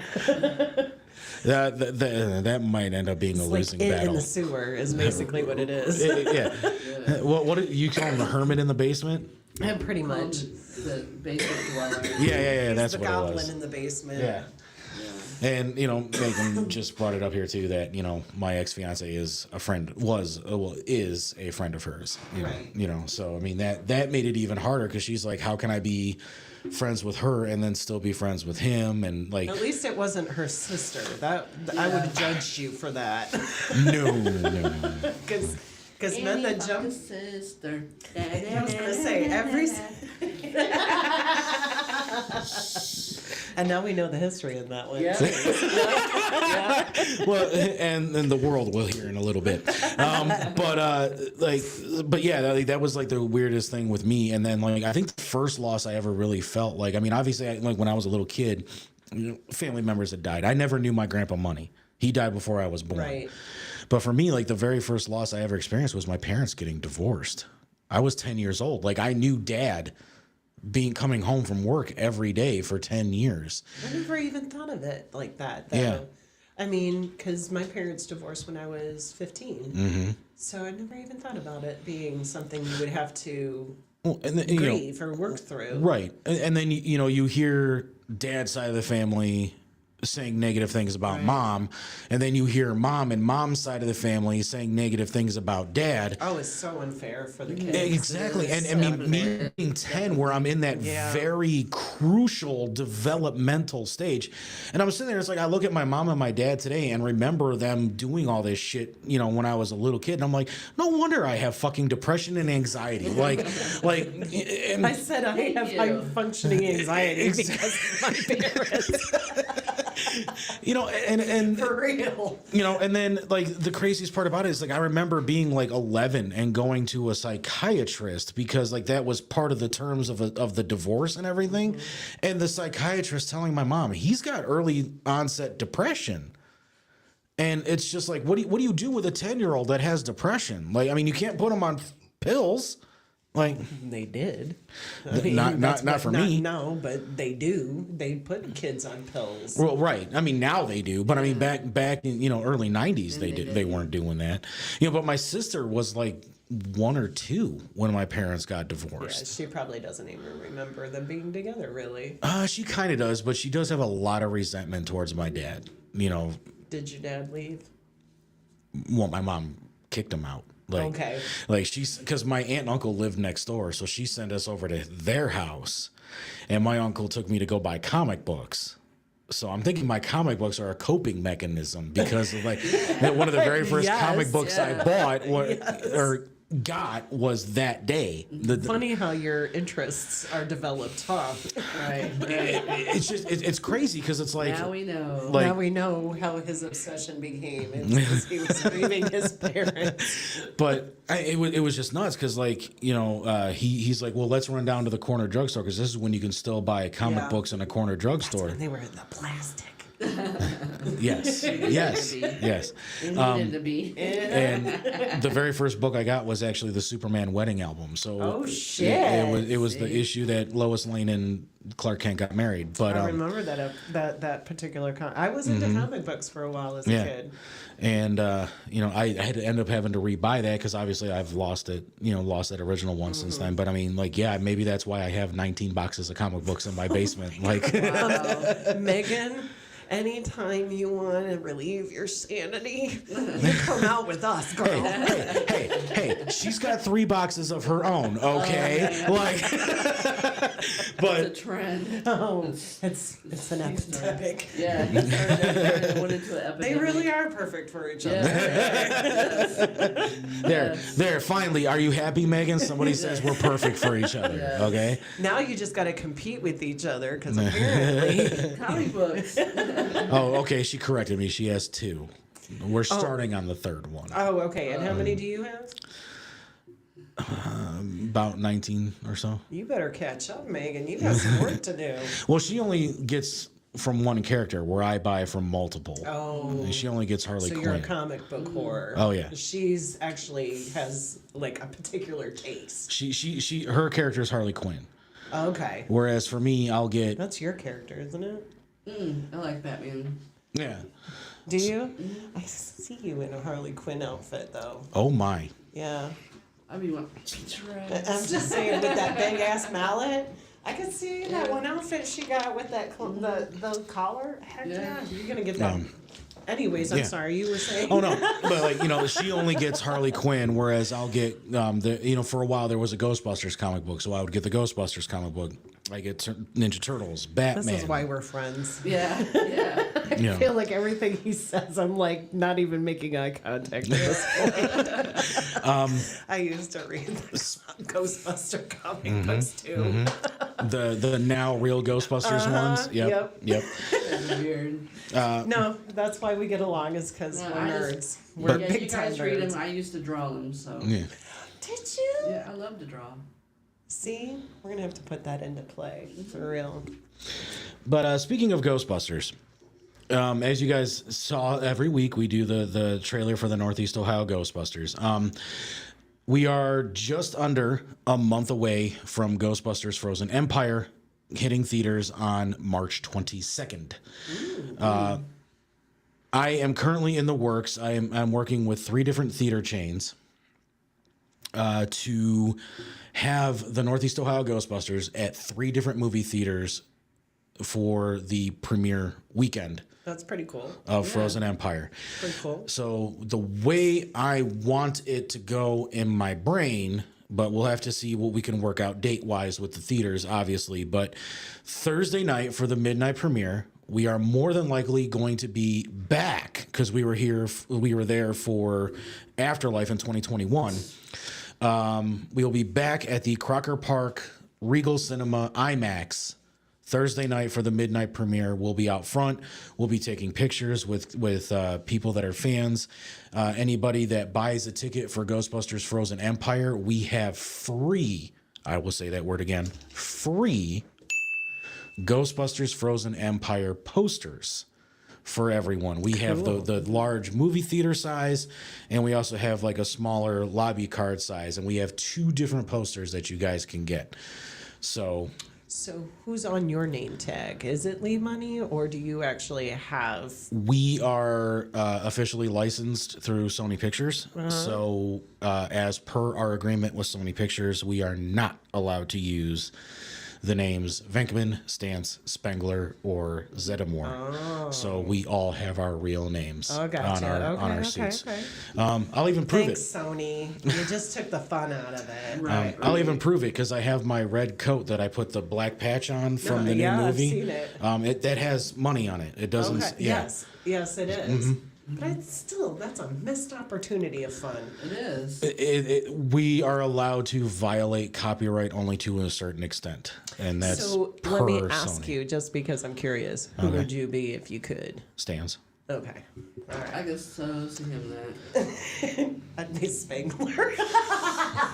Because he's such a smart ass. And he's also It's from. gonna be the ghost. If you ever read the book, like the novelization of Ghostbusters, it says that Egon's from Cleveland. Shut up. Yeah. Yes. I love his one-liners. I'm sorry, because he says it with no emotion whatsoever. Right. It's so I collect great. spores, molds, and fungus, and with like the straightest face on the planet. Love it. He's like the perfect nerd. I love it. I'd be Slimer. See, you'd be down in those hot dogs. Yeah. I would be. Funny thing about the Slimer character. Originally, John Belushi was supposed to be Peter Really? Venkman, but he died before they finished the script for Ghostbusters. See, and now I couldn't see anybody else doing it. Exactly. I couldn't. And so, in memory of John Belushi's character Bluto from Animal House, they based Slimer Really? off of You off learn of John something Belushi. new every day. Right. You put that in the useless facts of trivia pursuit. Well, it's funny because one of the books I'm reading right now is actually like the complete history of Ghostbusters, and there's like anecdotal facts about Harold Ramis, Bill Murray, Dan Aykroyd, and all them in there too, and just reading some of the stuff that was going on during the production of the movie and everything. It's fascinating what I didn't know, and I thought I knew everything. I mean, I feel that. but yeah. So yes, I guess comic books are one of my coping mechanisms. Like, And that's cool though, because I encourage reading as part of any healthy relationship with yourself. It's a way for you to nurture your imagination, because we all have it. And imagination is a really good coping tool yes. to be able to check out. That's why a lot of people go to video games and go to books and go to coloring and stuff like that, gives you an ability to check out for a little bit. So give your brain a little bit of time to rest Yes. from thinking all the thoughts that you have all the time when you're grieving. And I think me with my depression and anxiety, it centers me. Yes. Like, for instance, your adult coloring book forces you to focus on the lines, the colors, how you want them to look. And that takes your mind off of what you're thinking about. Because, again, we can all agree, grieving is an obsession. Yes. When you're going through it, it's all you think about all the time. And you look around you going, I don't know why everybody else is acting normal when this person's gone. Yeah. You know, and that's hard to make that transition back into real life. So having some sort of coping mechanism, which Yes. definitely Yes. is a good, healthy, and when we say coping, we don't mean drugs, alcohol, or bad decisions. Like, please don't buy expensive things and completely empty out your bank account to make yourself feel better. Now you fucking tell me. God damn. That's what happened. I mean, That's a Lisa big bought a no-no. whole goddamn radio station. I mean, I'm still grieving. What else are we getting? what else do we need? We need new microphones. We need this. We need new cameras. I'll get on that. That's gonna be what. I got that. I got you. And I mean, that's pretty much been what it's been with Yeah. you and I trying to Yeah. help her out in the last Yeah. month. It's just like, hey, we need somebody to focus on Keezy Productions. Don't worry, Lisa. You worry about your mom. Jess and I got we this. got this because and that's what you do in any kind of great partnership. I just want to point that out to people. When you see your people grieving, when you see your people having a hard time with whatever they're going through, it is most important to them to have a secure and safe support team because they can't do everything. Yes. And it's so important to have people Yes. to be able to rely on for stupid things like collecting your mail at home because you haven't made it back to your house in 2-3 days, you know. 2 weeks. I thought it was something like that. But stuff like that. Somebody's got to be there. Let's say, for instance, for me, I have animals. Somebody has to be there for my animals while I'm figuring everything else out. You have to eat. Other people in your house have to eat. So that's another thing that your support team can help with. How do I feed you? How do I feed the people that you need to feed? You know, those kinds of things. So it is extremely important when you see, you know, as a human being, logically speaking, when somebody dies, you don't need somebody to tell you that they're going through something. You literally should already know, it's common sense. What would you feel? What would you need if you were that person going through that? Yeah. And that's the kind of person you should be for whoever you have in your life that's going through grief. Yeah. And I mean, like, you know, kind of just like you and I helping Lisa out with everything that had to be done around here. And I mean, you know, I'll let the cat out of the bag. I'll say everything. You know, I don't fucking care what other people think about me anymore. Okay. Let's have it, Lee. When Lisa made the decision to leave Redline Radio, the first person she called was me, obviously, you know, because her and I were kind of the partners that in crime at Redline. And she's like, I'm starting my own thing. I know you don't want to be in another partnership like that right now. You're kind of doing your own thing and you're doing it phenomenally, you know, since I left and everything like that. She's like, but I could use help. And I'm like, okay, I'll come in. I'll be a silent partner, you know, to where people don't need to know I'm here, which is why for a while We weren't saying shit. well, not only that, Yeah. but this, damn it, I'm not on channel 1, so it's not going to work. Anyway, but the reason, like, I sounded like this on certain shows that used to be here, Yeah. you know, Oh, we didn't take that off? it's built into the board. Oh, shit. Yeah. But like my board at home does it too. But anyway, you have to be on channel 1 in order to make it work. And I'm on channel Okay. 3. So, Gotcha. but I can move shit around. It's not a big deal. Anyway, But like, so I mean, that's kind of like what I was doing, and like I was coming in here giving them advice on what they should do, what they shouldn't do, and things like that. And then, you know, once we decided to take things here in a different direction, you know, and you were coming on board and everything like that, I'm like, you know what? Maybe it's time to bring her in as a partner. And then that way we can start building this. Because I'm an excitable cheerleader, I swear, guys. I came in like, oh my God, we're going to do so much things. Yeah, right. Right. You know, It hasn't stopped yet. no. It's still going. It's still crazy around here. Yeah. But I mean, we're what, 2-3 months into this? So I would say really putting into it, yeah. Yeah. Really putting into it. Right. You know, so I mean, like, we're exactly where I think we need to be. I think we're probably further along than I thought we would have been by this point, you know? So, I mean, but, you know, that was the whole thing. Like I said, I never wanted my name attached to this. I didn't want Nameless Faceless Productions as part of this. I didn't want any of that involved. And then as things were progressing and things were going on, I'm just like, you know what? I'm proud of what we're doing here. Right. And I'll put my name on this. I'll put my production company in on this because see, being an excitable cheerleader helps. Because I came in with like, we're gonna do all kinds of stuff, and you're like, I want to buy in on that shit. Well, I mean, I was even saying that before all that too. Right. I mean, He was. you know, but I mean, at that point though, it was just like, I just wanted to do this. I wanted to do the behind the scenes stuff. I didn't want to be part of any of the other shit. But only because I had been in that world and all I heard every day was, you're not doing this right. Or you're not doing it the way it needs to be done.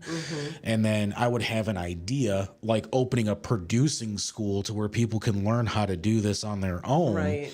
You know, to help people get better at what they're doing. Right.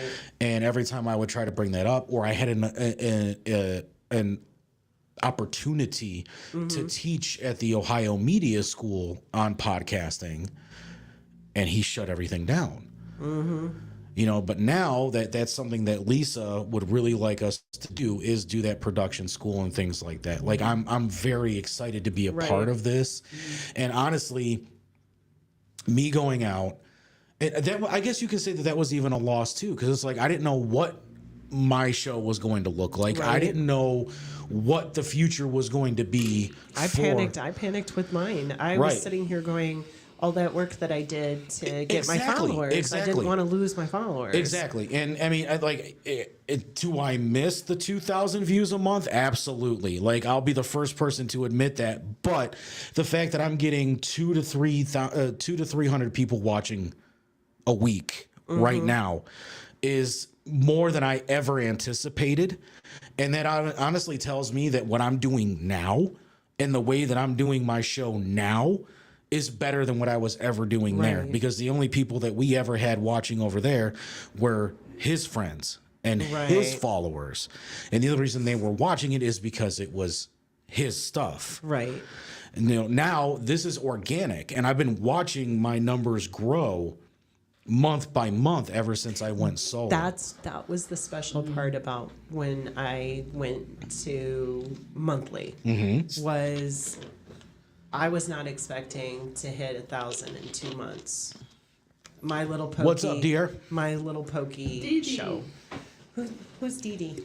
Deer. Deer. Deer.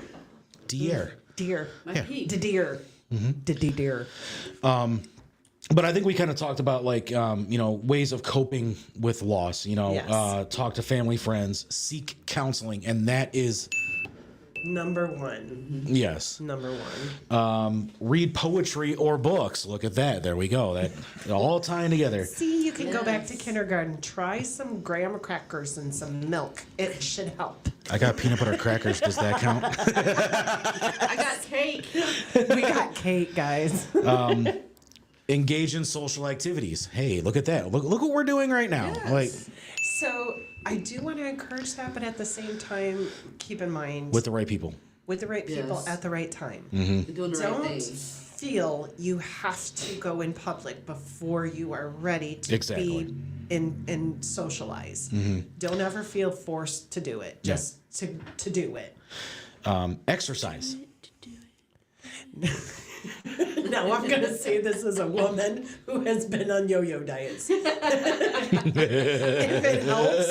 it helps with all that adrenaline and stuff, Yes. I'm all for it. But if you never exercised before, it can help you with your grief. By no means. Physical. Physical. I can see some tights now, So Jess. don't.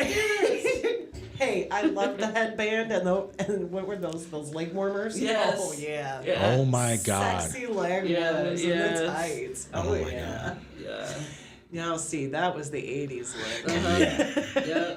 Some Jane Fonda stuff over here. But falling on the exercise, William Newton-John. eat healthy, good foods. Don't be running to the drive-through every 5 Ah, minutes. shit. You can't have that cake. Well, guilty. I was just looking at Lisa because I swear when she does eat, that's all she eats. Well, she called me and she's like, on the way here, and she's like, I'm hungry. And then all of a sudden I hear, hi, welcome to McDonald's. How can I help you? The thing is, I took 2 bites of the burger. It's in there, and so's the fries. Yeah. I didn't even Well, eat. I said we should buy stock in Napoleon's. Right? As much as their pizzas we eat around here, yes, my absolutely. God. And it's damn good pizza too. It so is, like, I it's mean, good pizza. anybody in the Parma area that needs pizza recommendations, Napoleon's. Napoleon's is Yes. tops, and it's Yeah. not bad priced either. No. It's actually pretty decent Yeah. for Yes. what you get. Yeah. How far is that from here? About 2 minutes. What It's- is it? 2 blocks from Really? here? 3 It's right blocks? across. It's right across from my house. Oh. Yeah. Okay. Take time to relax. Seek spiritual support. Join a support group, which again goes back to the counseling. Listen to music. Big. I would definitely promote that. For me, just don't listen to Psych Ward. Be patient with yourself. So be a Jedi. Patience. We must practice patience. None. Yeah, I know. But it will come. It will come because you're going to take a breath. We're going to get through How can this. I have patience when I have all that shit that people won't shut the fuck up? Patience. Because you don't want to go to jail. Patience, young Padawan. Patience. Just always remember that, Lisa. You don't want to go to jail, okay? But also, the most important one, let yourself feel Yes. grief. Yes, Lisa, you have to feel it, to process it, to I'm gonna have get time for through that. it. You will eventually. This is not something that you are going to have to do. It's not like homework. And It's then, just something you should do. when you're supporting others that are feeling grief, this is our final topic here, and then we'll get into some fun stuff. Be a good listener. Be blunt. Don't sugarcoat anything for somebody that's She's grieving. very blunt. I'm as very everybody knows. blunt. Well, no shit. You're just now learning this? Well, I'm just letting everybody else that don't know her. Right. She's very blunt. Yes, I love my friends enough to not sugarcoat anything for them. Nothing. Because how do you, Yeah, how do you process when I'm telling you it'll get better tomorrow? It's not going to get better tomorrow. It'll get better eventually. It'll get easier to process things with the loss. But it does not mean it's going to happen tomorrow. It's just like your healing process when you're trying to get away from toxicity. It'll happen When it happens. when it happens. But ask about their feelings. Just sit with them. Yes. Share your feelings. Ask about their loss. Remember the loss. Make phone calls. Acknowledge the pain. Let them feel sad. Be available when you can. Don't minimize their grief. That, I think, is a big one. That is a big one. And talk about your own losses. Share kind of what we're doing here. Look at that. Everything comes full This is circle. a therapy session. I didn't even know it. I'm a poet and I didn't even know Oh it. my god. You should go into psychiatry, right? Yeah.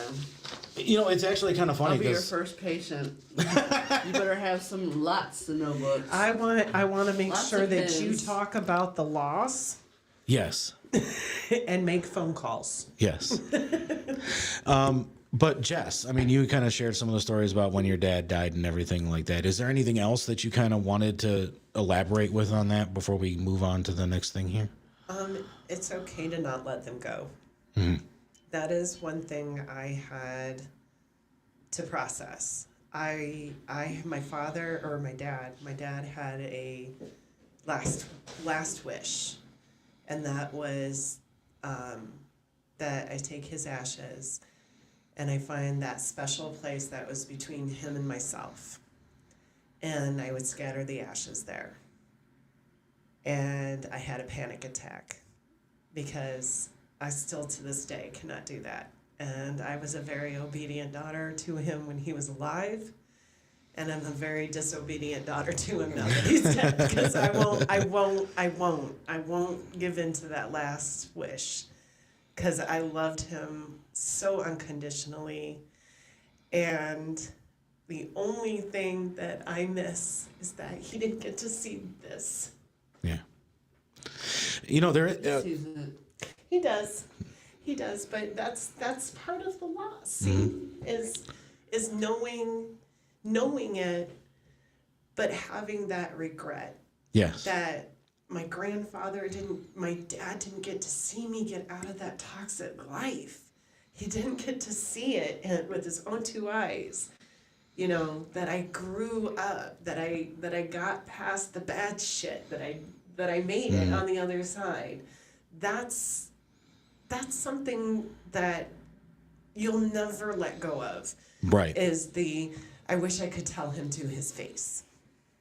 That's never gonna go away, guys. Because especially with parents, you want to make them proud. Yes. And when I married that man, it was not a proud moment for my parents. And what he did to me was not a very proud moment for my parents. And when I got through it and had that conversation with my mom, it was a proud moment for her to be able to see me smile again and not force it, have that light back in my eyes. So I say, it's okay if 10 years from now, you're still not okay with your mom passing away. It's okay. I mean, it's been 11 years for Megan with her dad passing away, and every year, and the crazy part is like it's fresh every year. Well, not just that, but I mean, like kind of we were talking about like collective loss earlier. Her dad died on September 11th. Wow.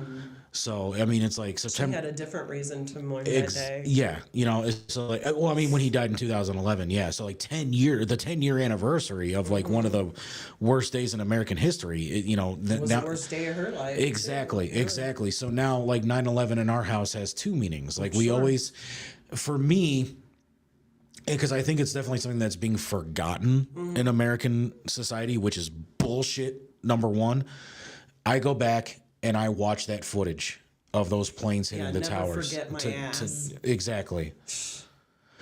Because I want that to still feel. I want to feel that anger, and I want to feel that despair that everybody felt that day for the rest of my life, because that's what that day should be. Yeah. That should be a day where every single first responder, every single victim, every single everything, except for the people that were responsible for it, are remembered. And I think that they're not even teaching it in school anymore. Like, parents need to sign a permission slip for their children to be taught about 9/11. That's bullshit. Especially being the fact that 9/11 wasn't the first time America was had a terrorist attack. Right. Yeah. Right. That building was attacked 2 decades earlier by terrorists. So to block it from our history, or to have to ask permission, is and showing our ignorance as a country. Society. Yeah. But I mean, and to hear the reasoning behind it, like I somewhat understand it, but I also don't understand it. It's because of the way that Muslim people were treated after 9/11. Let's talk about Pearl Harbor. Right. Okay, if we want to talk about how people were treated, let's talk about the concentration Japanese. camps. Yeah, in America. Right. Concentration camps for Germans during World War II.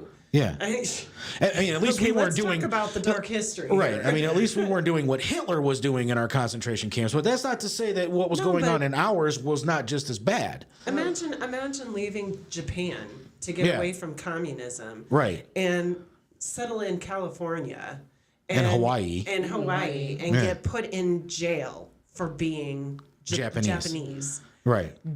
Let's talk about that. You know, if you want to sit here and block the dark history about offending people and their belief systems, we did a lot Yeah. through the years Exactly. of disrespecting people's beliefs. I mean, let's That's just why think they about hate us. let's just think about the entire history of African Americans in this country. Native Americans. in Native this Americans country. too, right? Yeah. I mean, Saying we have done this to history for years and years and Exactly. years. 9/11 did not do anything to the Muslim people that they did not. bring upon themselves Exactly. And I'm not saying that Muslim people in America. as a whole. Right. Yes. But if you want to talk about the offense of how Muslim people are treated, you really have to go back in all of history as to how minorities were treated based off of radicals. Just want to point that out. And I mean, Rambo 3, that movie came out in, I don't even remember what year, the early 90s. Afghanistan and the Taliban were the enemies in that movie. So I mean, that was how many years before 9/11? Right. So I mean, Exactly. Afghanistan has kind of been a problem for a while. But Just anyway, saying. But the thing is, what does our government do to them to make them do that to us? they trained them. That's what I'm saying. Our government is behind everything. Our government. we funded it. Are you That's what I'm saying though. Yeah. Everybody's like, it's all them coming over here. No. No. I mean, what did we do to them to make them do that? Yep, we didn't mind our own Our business. government is so corrupt. Don't get me Oh, even yeah. started on that. I could Oh, go yeah. on for hours.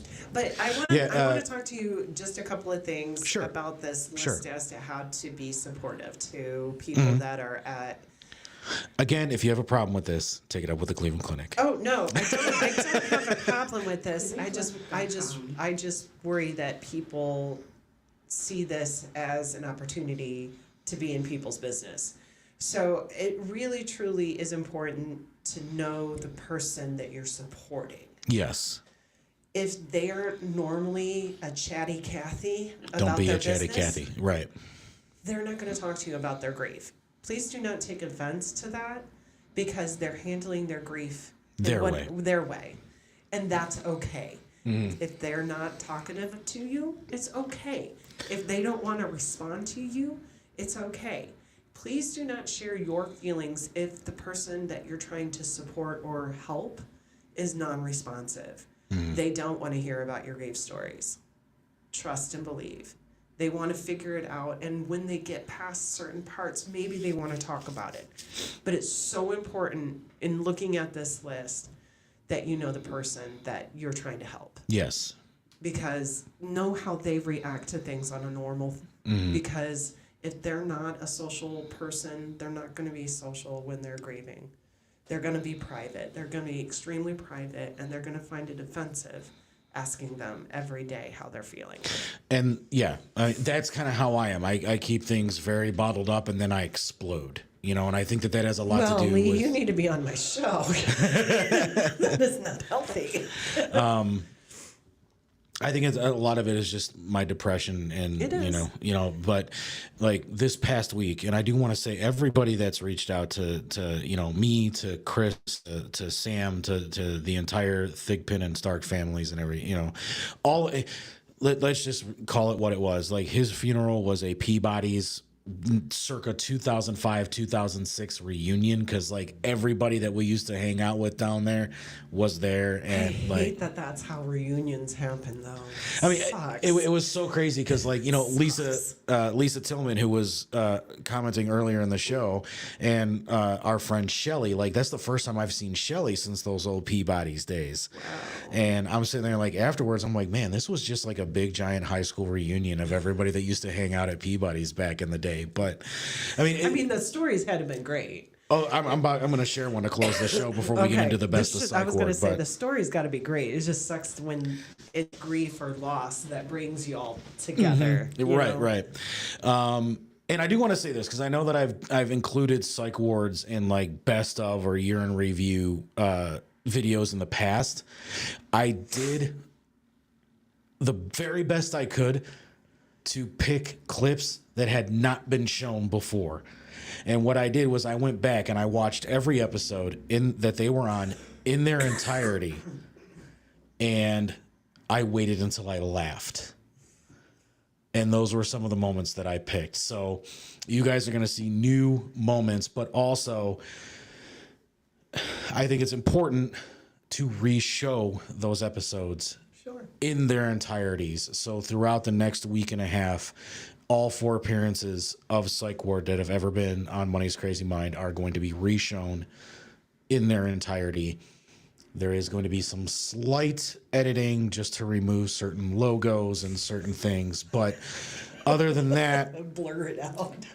Yeah, I'm like, other than that, like, I mean, if they're in the background of the video, like if there's a banner behind me, obviously I'm not going to be able to take that out. But, you know, like I'm doing the best I can to try to remove like the other logos and like the phone numbers to call in and stuff like that. Because obviously they're not good anymore. So,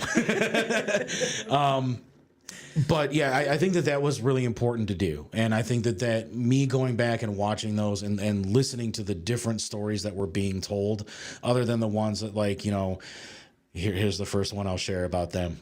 They were telling about the time when John Cena was going around on tour promoting his rap album. And one of the places he stopped at was Peabody's. They were on the bill that night. And because of John Cena's affiliation with Make-A-Wish and WWE, they had to do a PG version of their show. So, that has been interesting. right. So I'm sitting there and I'm just thinking about, like, you know, a lot of my favorite Psych Ward songs, the ones that they always used to do. There's one they have called Psycho America 8100, and the chorus of that says "Smoke crack and worship Satan." So I'm yes. Okay. Again, they were doing anything they could to offend you in any way possible. I understand. But now you're having to remove lyrics. Right, exactly. So I'm sitting there and I'm just like, you know, Psycho America, Psycho America, Psycho America, what? Smoke. And then That's what they came up with. well, I mean, that's just what I'm thinking. What they were doing in my head, like, I mean, or did they just not do Psycho America? Did they just like cut it out like you go? Believe yourself. Good silence. You know, but then they were also sitting there saying too, because at that time, Chris, Randy's brother, was booking at Peabody's. So he was booking all the shows, and he goes, "Yeah, we had some weird requests that night." And Damien's just like, "Yeah, that's probably not stuff we can talk about on the air." And Damien was calling in because he lived in Florida at the time. So Randy's just like, "Yeah, if I remember correctly, that's the first time in Peabody's history that they ever had Make-A-Wish kids and hookers in the building at the same time." There's a music video for you. Right? And like, so, I was actually telling one of my friends at work that story. And she's sitting there and she's just like, well, they got their wishes granted. I just don't think it's the ones that they originally anticipated. You know, and I'm just like, yeah, you know, fuck John Cena. There's tits right there. Like, That's my Make-A-Wish. right, exactly. Like, on. I'm dying from cancer, and the last thing I see is a set of milk jugs in my face. Like, I'll take it. Like, you know. It says every 10-year-old in America.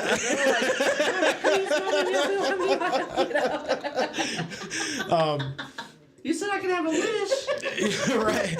And on that very, like, right after that happened, because this happened on the very first episode that I did video for, so we had the live comments and everything coming through. Oh, shit. And I saw Michelle Money is watching, and that's my mom. And I go, "Hi, Mom." And Randy's just like, "All right, let's stop telling the stories about the time Lee fucked the goat backstage." Like, Oh man. Censorship be damned. but on their last appearance, you know, Randy's just like, "Yeah, I'm sure if you go back and listen to some of the other times that we've been on the air and the stories we've shared and stuff like that." I'm like, yeah. It would get us banned on local television, sir. But you know, that was always Randy. And like, Chris actually had his nephew share a story at the funeral where he's just like, I never anticipated putting my younger brother in the ground. Yeah. And he goes, I always thought it would be you going to my funeral and drawing dicks on my face. Note to self. First. Megan, he said it on air. It's real. It's gonna happen. Just Well, I letting mean, you know. Chris said that about Randy doing that to him, you know, I know. but If I outlive you, because I'm immortal, that's what you're getting. Dicks on your faces. hey, Just I want to mean, let you know. I'm getting cremated Little bit of- anyway. So, Little bit of lotion on the nose, just for the viewing. yeah. And so I'm gonna have afterwards, popcorn myself when they send me in for cremation. oh yeah. Yeah. Afterwards, I was talking to Chris, and I'm just like, you know, I got to be honest with you. I'm younger than both of them, you know. I'm like, but I got to be honest with you. I always thought it was going to be you two coming to my funeral. I never anticipated me coming to one of your guys's. And he gave me one hell of a wake up call after that. He's like, if I ever find out that you almost have a heart attack again, and don't tell me, you'll have a heart attack.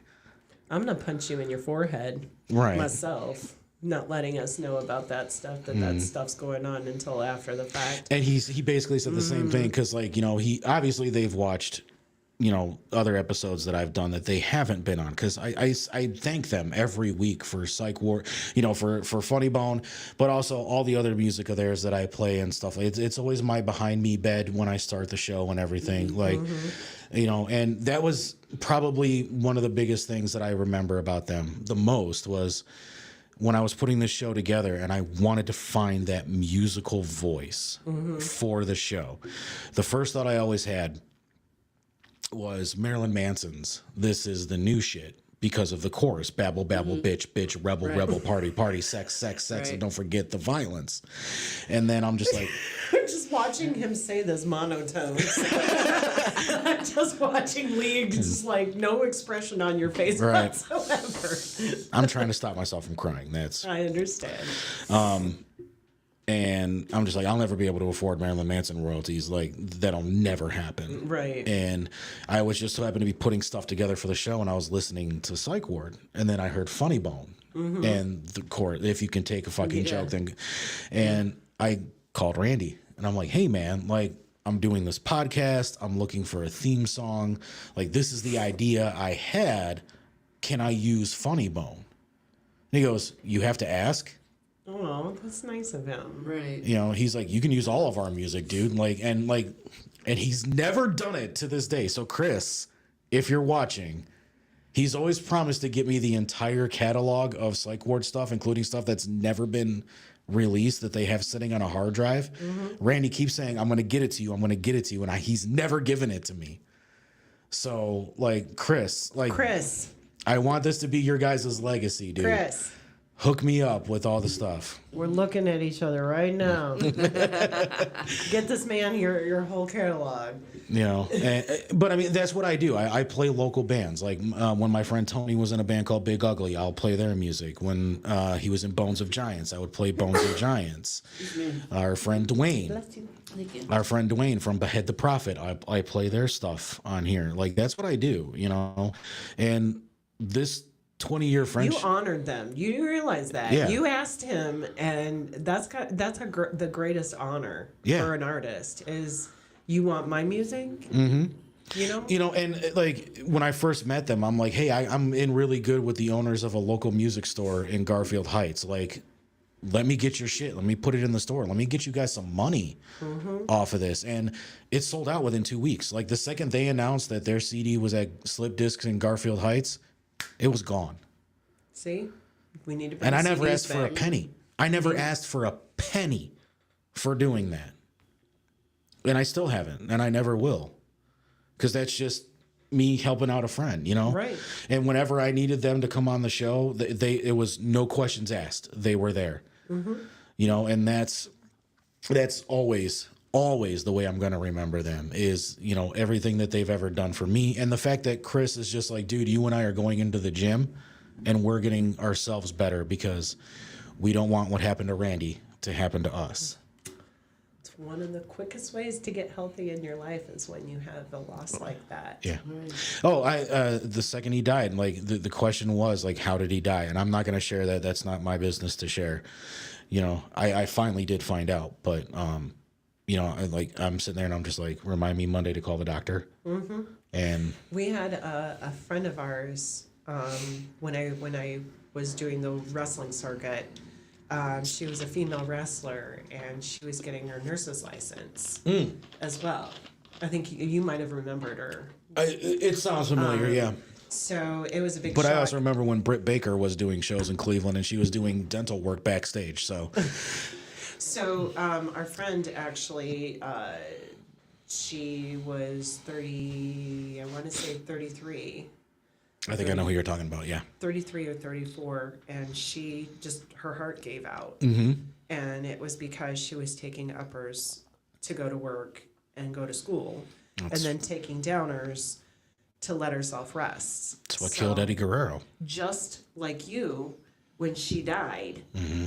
me and all the other female, like the girlfriends and the wives, started checking on each other. Mm-hmm. And I do mental health checks now Yeah. in my groups for that very reason, because you burn things Yeah. you don't think about it until somebody passes away, because Well, I mean, it has been on my mind, and Lisa can attest to that, to where it's like, I have to get to the doctor. I want to check on those test results from the stress test and the Holter monitor and all of that because of what I went through in last June. Yes. And like, I just kept putting it off because my depression kept telling me, like, don't go, you got other shit to worry about and blah, blah, blah. It was a kind of a negative time at work for me during that point too. And then, you know, just everything just kept falling on top of it, and it left my mind. And then, you know, I started getting really bad heart palpitations, and now I think I figured out why. And I'm just like, I need to get back in there. I got to see him. I'm wondering if I need different medication. Is what I'm doing working? Like, I'm seeing myself on the screen right now, and I look like fucking red as a tomato. And it's not just because I'm wearing a tomato colored shirt. I mean, but you're warm in here, right? I'm sweating warm. too. Yeah. But, you know, that was all things that were bothering me. And I went to the doctor, and he flat out told me, he's like, I've done my work. Now it's up to you. And that's really what a healing journey is. Yeah. And I also tell people there's only so much vitamins you can take. There's so Exactly. much healthy eating you can take. If you are not also feeding your mind and body and soul. Yeah. I did want to end this with a quote from David Draymond, where he says, no matter how dark the darkness gets, you can always look into the light. That's beautiful. And I like that. he says that at every Disturbed show, obviously before they do the song "The Light," but they always Still, it's beautiful. That's lovely. they'll always bring somebody on stage that either just lost somebody or is suffering from mental health issues to remind them that there is always light after darkness. Absolutely. And to think, it's a band Oh no! like Disturbed. I know. Right. Where the bodies are hitting the floor, people. Well, that was Drowning Pool, but a nice analogy. Oh shit! We're talking Down with the Sickness. Yes, there we go. Yeah. Thank you, Lee, for correcting me. Stupefy. Rah. But yeah, no, like that every time I see a video of him doing that, because I always take the video of them pulling the fan up on the stage and saying, come sit with us and take this journey with us. And he talks about remembering Chester from Linkin Park. I can't remember his name off the top of my head, but the singer from Alice in Chains that killed himself. You know, all of those, he's like, I'm tired of losing friends to mental illness. And that's kind of where that whole journey began. And then he kind of shared the story about how he had suicidal thoughts at one point as well, when his life was not so great. And I just remember after my attempt, when I called my friend Tony, and he just goes, dude, I don't care what you're going through. If you need me, call me. That's so hard when you're depressed. Oh, it is. It's so hard. You know, he's just like, but don't keep this shit in. Because, like, I had been keeping that a secret. I kept that a secret from my wife for almost 6 months. Yeah, that's dangerous, man. Yeah. She didn't even know I attempted suicide for 6 months. I'd be mad at you too. Oh, she was. She yeah. I would totally be mad at you. You know, and like he even said, he's like, the reason you even wanted to do this is so fucking stupid. Like, why would you let that get to you? And I'm like, dude, sometimes you just don't know. Right, exactly. Exactly. So, and for a minute there was a thought that might have been what happened with Randy. And I said, if you did that after what I went through, that's when I was going to get angry. But it wasn't. Thank God it was natural causes. So I know more about the story than that, but that's all I'm going to say. But we're actually into overtime here. So screw it. I'll show the best of now, but I'll also put it up on the site so you guys can see it. Just that part of it, if that's what you guys want to see. I'll make sure I put it up not only on Keezy's YouTube channel, but the Money's Crazy Mind YouTube channel and Facebook pages as well. I'll make sure Lisa gets the copy of it so we can put it out. It's about 30 minutes long, but I mean, they've been on the show 4 times. And like I said, I picked moments where I laughed. And like, you know, my wife's sitting there, me listening to an old audio only version of the show back when I was only doing audio, and just start guffawing laughing at some of the stuff that we were talking about back in those days.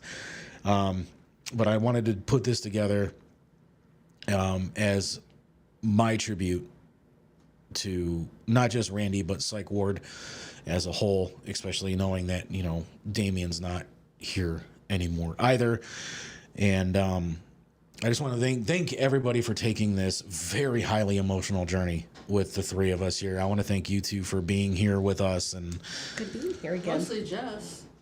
Oh, sorry, Lisa. Well, that's because I can't stop talking. Somebody's got to like tell me to stop talking. And I'm too depressed to tell you to stop. So you go right ahead. But no, I do want to thank everybody for checking out this very important version of the show. And we're going to leave it out with this best of Psych Ward moments. Some of these are not recommended for children if the hookers and Make-A-Wish story that I shared is any indication of that. We get mighty raunch in some of these. So I actually shared one of the moments with Jess and Lisa before the show. It was funny. But before we go ahead and get into that, let's end this show on a very positive note. Somebody has a birthday in the house. Somebody has a birthday. Oh my goodness. Jess, is it your birthday? It doesn't have to be my birthday. It's your birthday. It's your birthday. It's your birthday. It is your birthday. And the person that has the birthday is our owner and female champion here, Lisa Summers. It's her birthday, and Jess messaged me this morning and she said, if you say anything, I brain you. I specifically said we're not saying nothing to Lisa. Exactly. You guys are good. And then I didn't realize that Jess was getting here as early as she did, and she brought the cake in while Lisa was sitting there. I know, I did that on accident, but I couldn't help it. I was, again, excited cheerleader here. I can't help it. Surprises for me just aren't surprises. But we want to wish you a happy birthday because in all of her griefs, we are so happy that Lisa is alive. Yes. Thank you. We love you, Lisa. And we're going to sing Happy birthday to you. Happy birthday to you. Are we even going to make it through the damn song? No. Happy birthday to Lisa. You got her to sing, folks. Happy birthday to you. Had to put on my Wayne's World there. And many more. We'll make sure we get you a fireman cowboy to give you your birthday beatings later. Oh, yeah. I had one all picked out for you. Wait a minute, I'm out. All right, we gonna eat some cake. Here's the best of Psych Ward right here on Money's Crazy Mind. Thanks everybody for checking out the show this week. We'll be back in 2 weeks, and finally, we're gonna talk about the 2 true crime documentaries on Netflix that are completely different stories, but shockingly tie together. Ooh, that sounds fun. Yeah, I wanna watch that. So stay tuned for that in 2 weeks.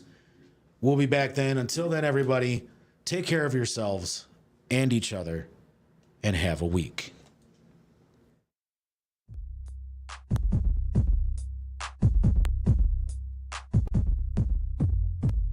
This is for the kids that snort pixie sticks. And this is for the kids that starts fights for kicks. For the millions at home that feel all alone. That cut themselves till the knife hits a bone. I feel just like you. If you feel like me, then let me hear you scream outside.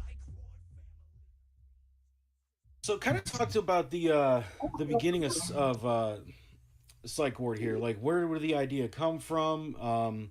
And like, why the name Psych Ward for one? Actually, the funny part is, Psych Ward started out with, it was originally going to be me and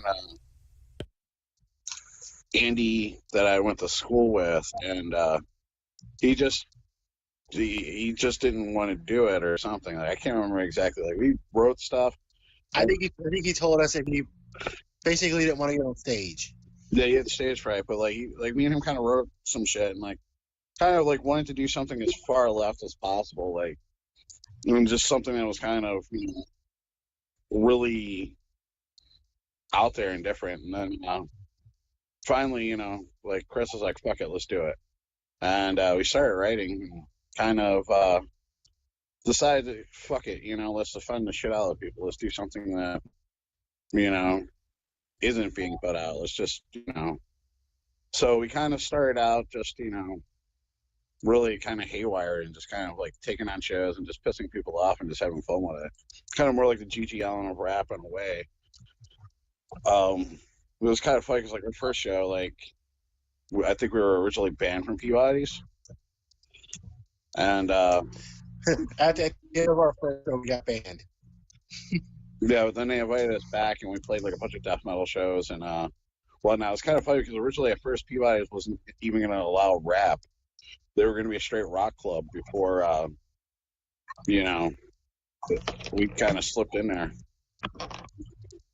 Yeah, that is true. I do remember seeing you guys on, I think it was a Mushroomhead show. I think you guys were upstairs in Rockstar for the one show that you guys did, but it was Mushroomhead downstairs. Yeah, I believe. Yeah, I think that was. It was a show we got technically thrown off of, and then they decided to hide us. Yeah, because Mushroomhead's tour manager wanted no hip hop on the show, which is funny now if you look at their shows now. They got Just Mike and a few other groups that are hip hop. Well, they did that huge Halloween tour with ICP too. Yeah. Yeah, we played that. Our show with them was way before even the ICP tour. Yeah, this was like before Wailing, actually, I think. Right before Wailing, because once Wailing got in the group, we started actually kind of getting a little more cooler with them. Yeah, so, because of Wailing. So I do remember the first album, Brainwashed. It blew me out of the water with some of the topics that you guys were hitting. I mean, obviously suicide, Daddy's Little Girl, Bitch Die, you know, and that's just the song titles, guys. Like, you haven't even heard some of that stuff yet. I really wanted to put suicide. We didn't give a fuck. I really wanted to put suicide on the show, but with it being banned on YouTube, I couldn't grab it. I think I might have a copy of Brainwashed around here somewhere. I gotta find it. So tell me about why those particular topics. I mean, especially Daddy's Little Girls. Like, that song was kind of, or Murder the Children even. Like, that song was like Murder the Children. It was out there enough that Damien had actually come up with the idea for that with us. Yeah. And he goes, no one's ever even attempted anything with this. Why don't we see what we can do? Yeah. We just went off to left field. We got high and drunk one day, and the rest is history. Jeez. Yeah, it was kind of funny because also some of the bands are being influenced by, like, Bad Luck 13 Riot Extravaganza. And just, I don't know if you've ever seen any of, like, their song titles or their songs. But one song they have is the Columbine High School Autumn Modern. Yeah, it's Oh my god. It's an entire song about shooting up their school, and they're a hardcore group out of Philadelphia, and I've never heard anything hip hop wise like that. And we're just like, fuck it, we're bossy enough to do it. I mean, it's kind of funny because you look at us now, it's here we are more grown up and all that, and it's kind of funny to be in a store with your 13-year-old niece and somebody yells "smoke crack" and worship Satan. And definitely. Or walking through the mall and you hear it.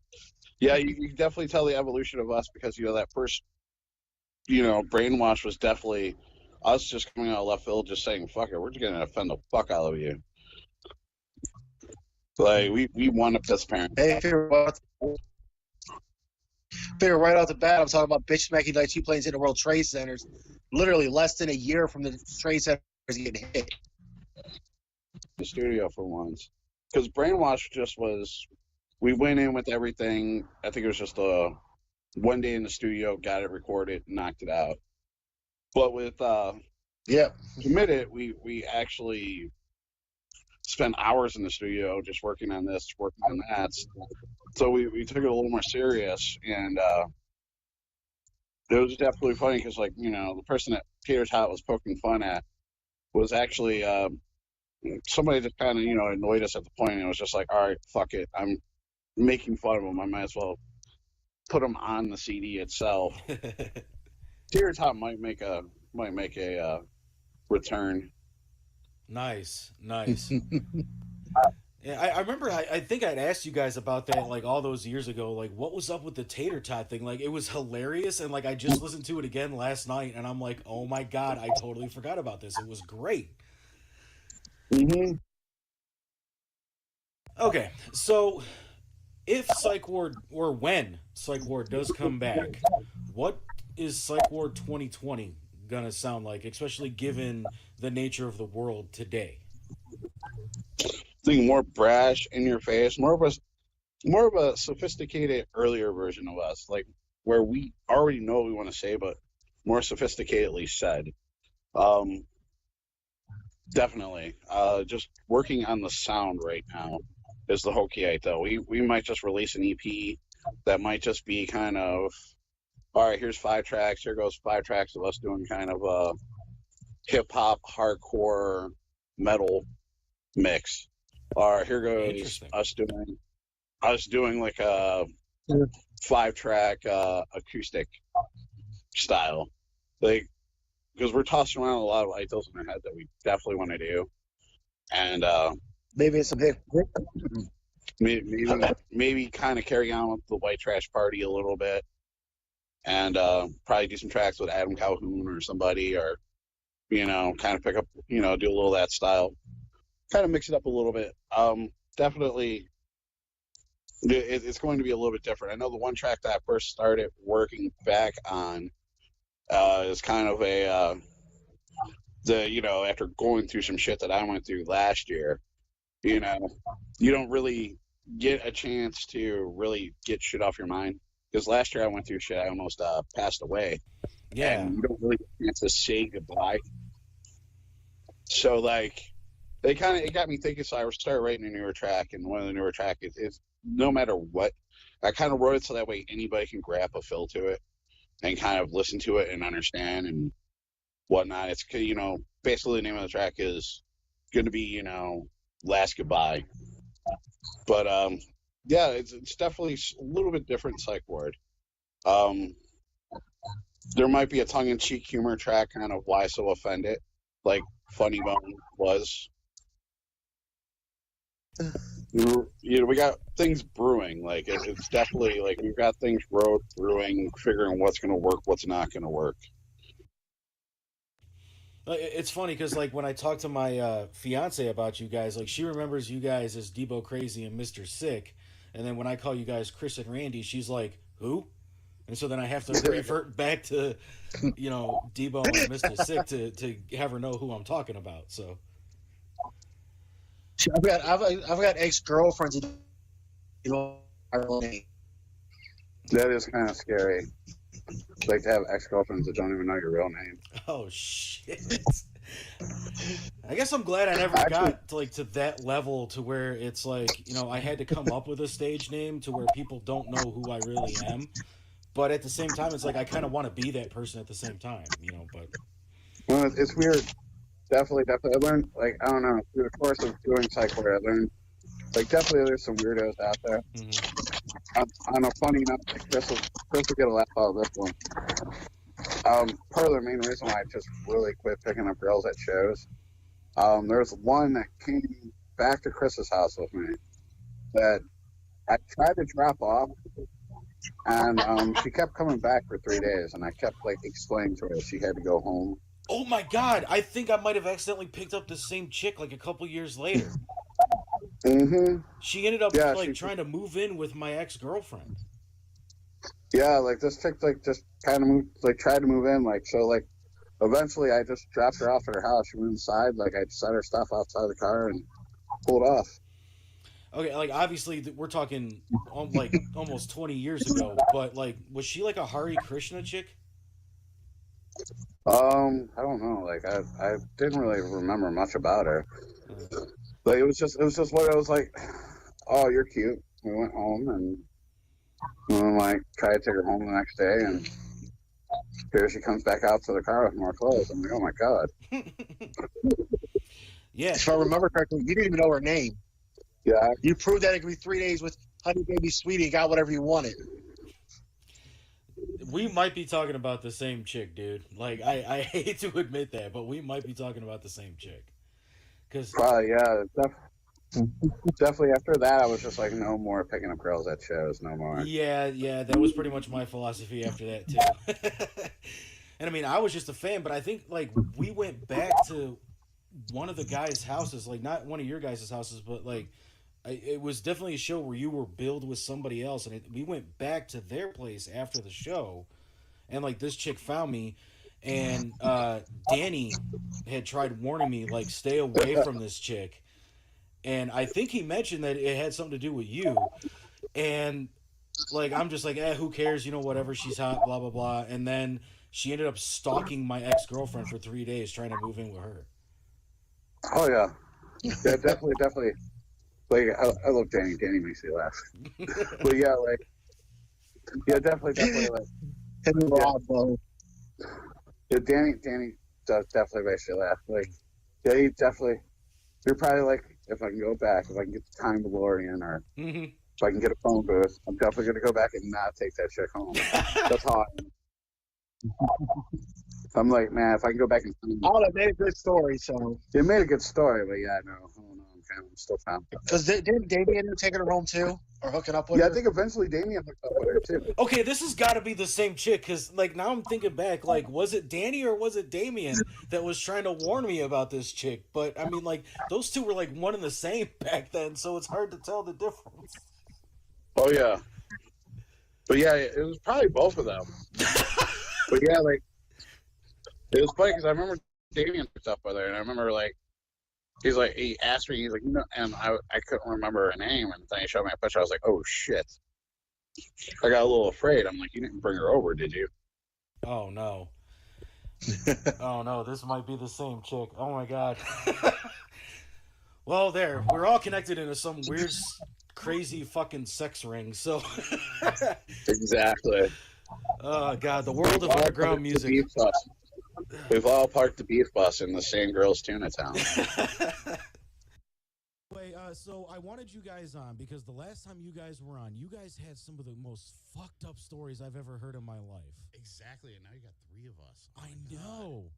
And it's great because the one story you guys told the last time you were here, like Damien was kind of involved in, and we couldn't get his side of it. So we would have had Derek with us tonight, but Derek's stuck working. You know. So, I mean, big shout out to him. I'm pretty sure he's probably listening right now. That's all good. And one of these days, we're going to have to drag him here. We're going to have to kidnap him. It's going to happen. So, I mean, the name of your group is called Psych Ward.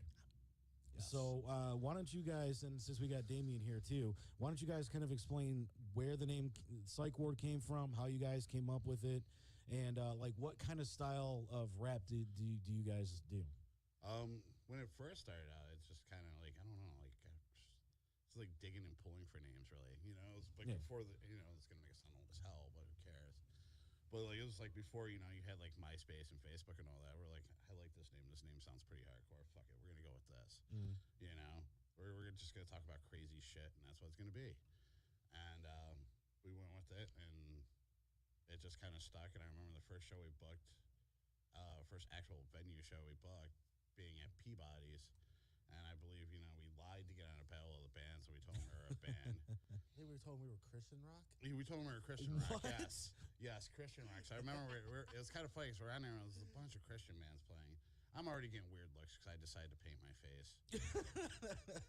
I don't know. It's just one of those things. Got banned the first show at Peabody's? Just basically, Yeah. you know, as like, you know, the story before, as we were talking about, you know, just kind of wanting to go against the grain and do something different than punk rock and hardcore and metal and all that.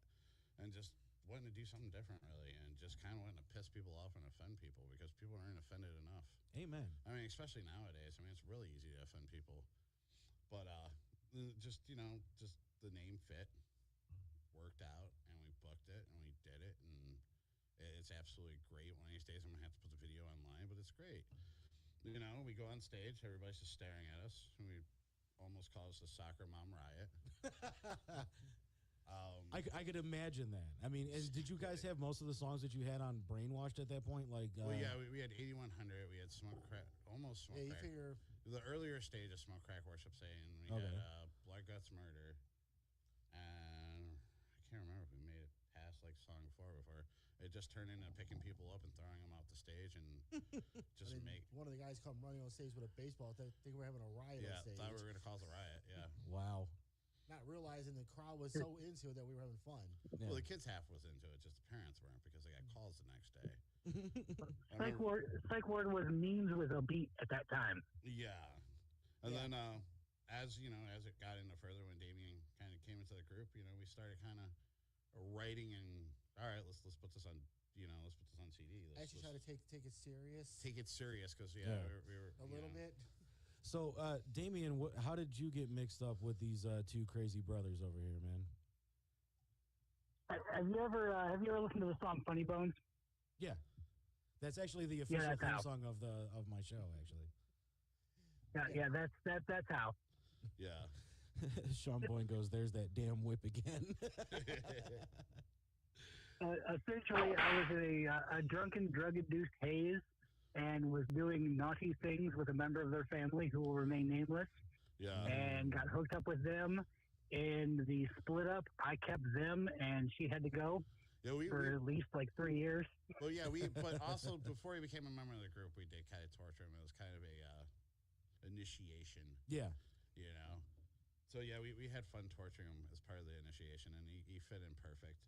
Like, we got some... Dude, if doing dirty things to members of your family is an initiation, I'd put that on nobody.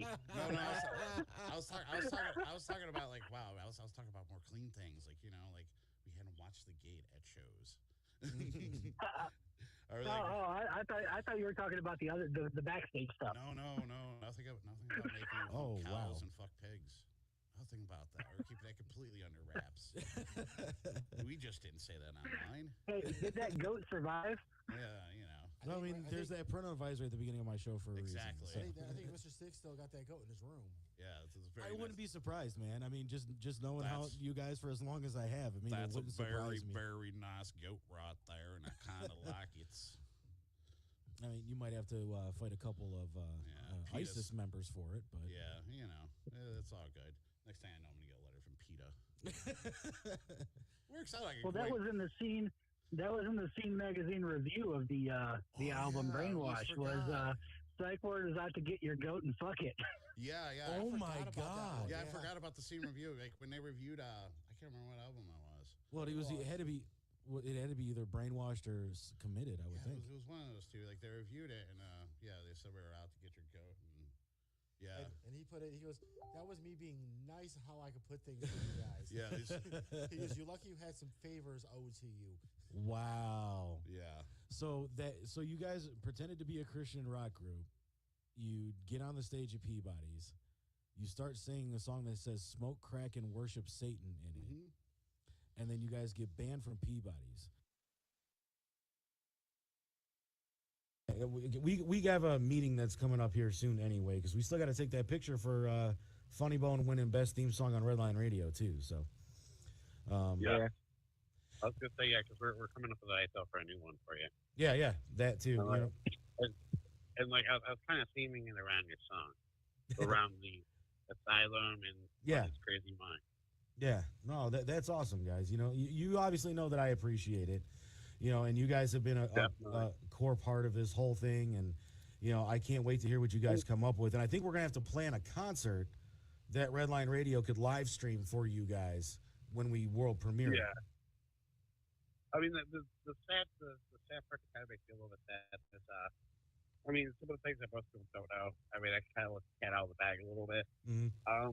Last time Damien was up here, we were talking about him moving back and, him getting back into music and possibly, us doing a couple more psych word tracks together. And originally I was going to reach out to him about being on that track. Yeah. Because, and yeah, I mean, I don't know, man. It kind of hit me, Yeah, no, because I mean, I was thinking the same thing because I knew that they were moving back to Ohio and everything too, and I'm just like, I didn't want to fully let the cat out of the bag, because it was one of those. No, he let it out the bag. Yeah, he had talked about it. Yeah. It was something, man. It just, I'll be dead honest. It was like it floored me last week when I heard that, he was in an accident. Because Chris was the one who told me. He's like, "Have you been online?" Told me, and I'm like, "No." And in my head, I've always been thinking, he's been through a lot of shit, and I'm like, he's gonna survive this. I can do it, with positivity. He's gonna survive this. I'm like, man, he's talking about moving to Cleveland. And he's got to come back.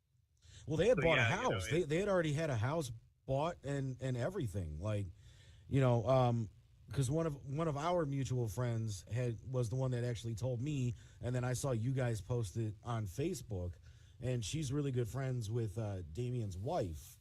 And she was telling me like, oh my God, they're moving back, and so glad for them because the remainder of Damien's family is here, and all of Cammie's family is here, and everything.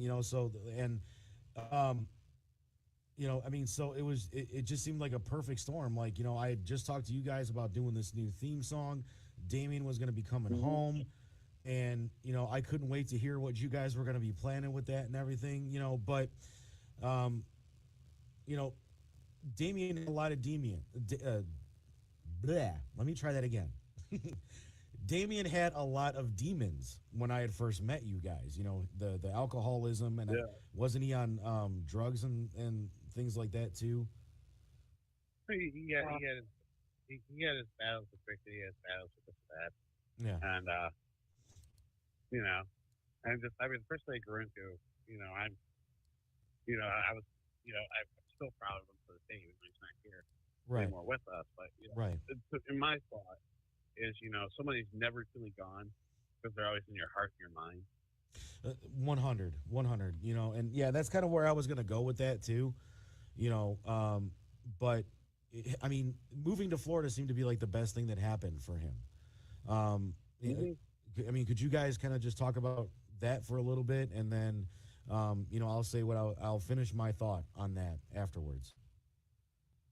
Yeah, I think moving to Florida was really, it was really good for him because he was able to, and for most people to hear this about psych ward, or remember a psych ward, and all the stuff that we've said and we've done, because, I've had stuff thrown back in my face, like, aren't you the guy that wrote, Murder of the Children? But anyways, back onto that, it's just, I thought it was really great for him because, he found God. Yes. He was able to come into his own, and he was able to, just get away and just truly shape into a great person. I mean, he was already a great person. Mm-hmm. We've had our battles, but I've always viewed him as a great person. He shaped into a really great person. He was a great, father, a great husband, a great friend. I mean, he found what he loved in life. He found what made him comfortable. He finally, settled down. He was no longer this reckless Damien. But let's move on to the other guests that are here. Psych Ward, like we said, the last time you guys were on the show was unfortunately after Damien passed. And I actually just recently played. Right after, That's right. We did the call in. Yeah, where you guys did the call-in. Right. I actually just played that clip not too long ago where we told the story about the first time I met you guys, and Damien takes the flying leap off the goddamn stage into me and Danny. Oh yeah. I mean, what's going on in the world of Psych Ward these days? What are you guys up to musically? Musically, we're still working on a little bit of this and that. Kind of deciding where we want to go. That's really about it. I mean, outside of that, just kind of working out and picking directions and life and all that fun shit. Yeah. So, I mean, I know that you recently broke your femur and everything, too. How are you healing from that, dude? Actually really, really good. I mean, I don't know. It's kind of fucking weird. I don't know. Like, how did you do that, by the way? Yeah, is there a cool story behind it? It's actually a really lame story. Like, I thought at first it was like I had pulled a calf muscle. And, like, I went to the ER, and they were like, oh, no, it's a fluid sprain. They sent me home in a cold walking boot. Yeah. I go to step up on the curb, and it really does go crunch when it breaks. Yeah. Oh, yeah. Turns out it was a benign tumor and eye cancer. Oofa. Tumor. I was like, what the fuck? Of all things to try to take me out. Not now, God. Anyways, so, like, yeah, I had a lovely 2-week stay at good old Akron General. Nice. Well, it was kind of fun on the ortho floor. There was a stripper that came in the next day. She had actually broke her hip on the pool.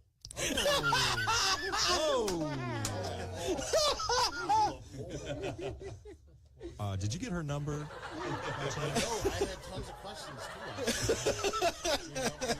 Yet again, like being in the hospital is always the most awkward experience when you wake up and you're getting a sponge bath, but the person has hairier knuckles than you do. Oofa.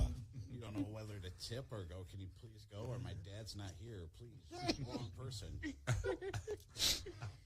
I mean, I'm pretty sure if you go through shows of the past, we talk about how my dad's the wingman of the year. He'll jump on anything. He slept with a girl that looked like Greg the Hammer Valentine. Always a fun time when Psych Ward's here. This is why I invited these guys. Romantic moments like 98.5. PBR, Natty Ice. And some plywood down on the basement floor. Why is it every time Sounds you like my life in high school? Exactly. That's his life every day now. Why is it every time you guys are on the show, you have a story about a fucking stripper? I don't know. It's Psych Ward. Come on. I guess strippers are embedded with us or something. I mean, sex, drugs, and rock and roll, dude. Damn right. Well, in their case, horrorcore rap, but yeah. Hey. But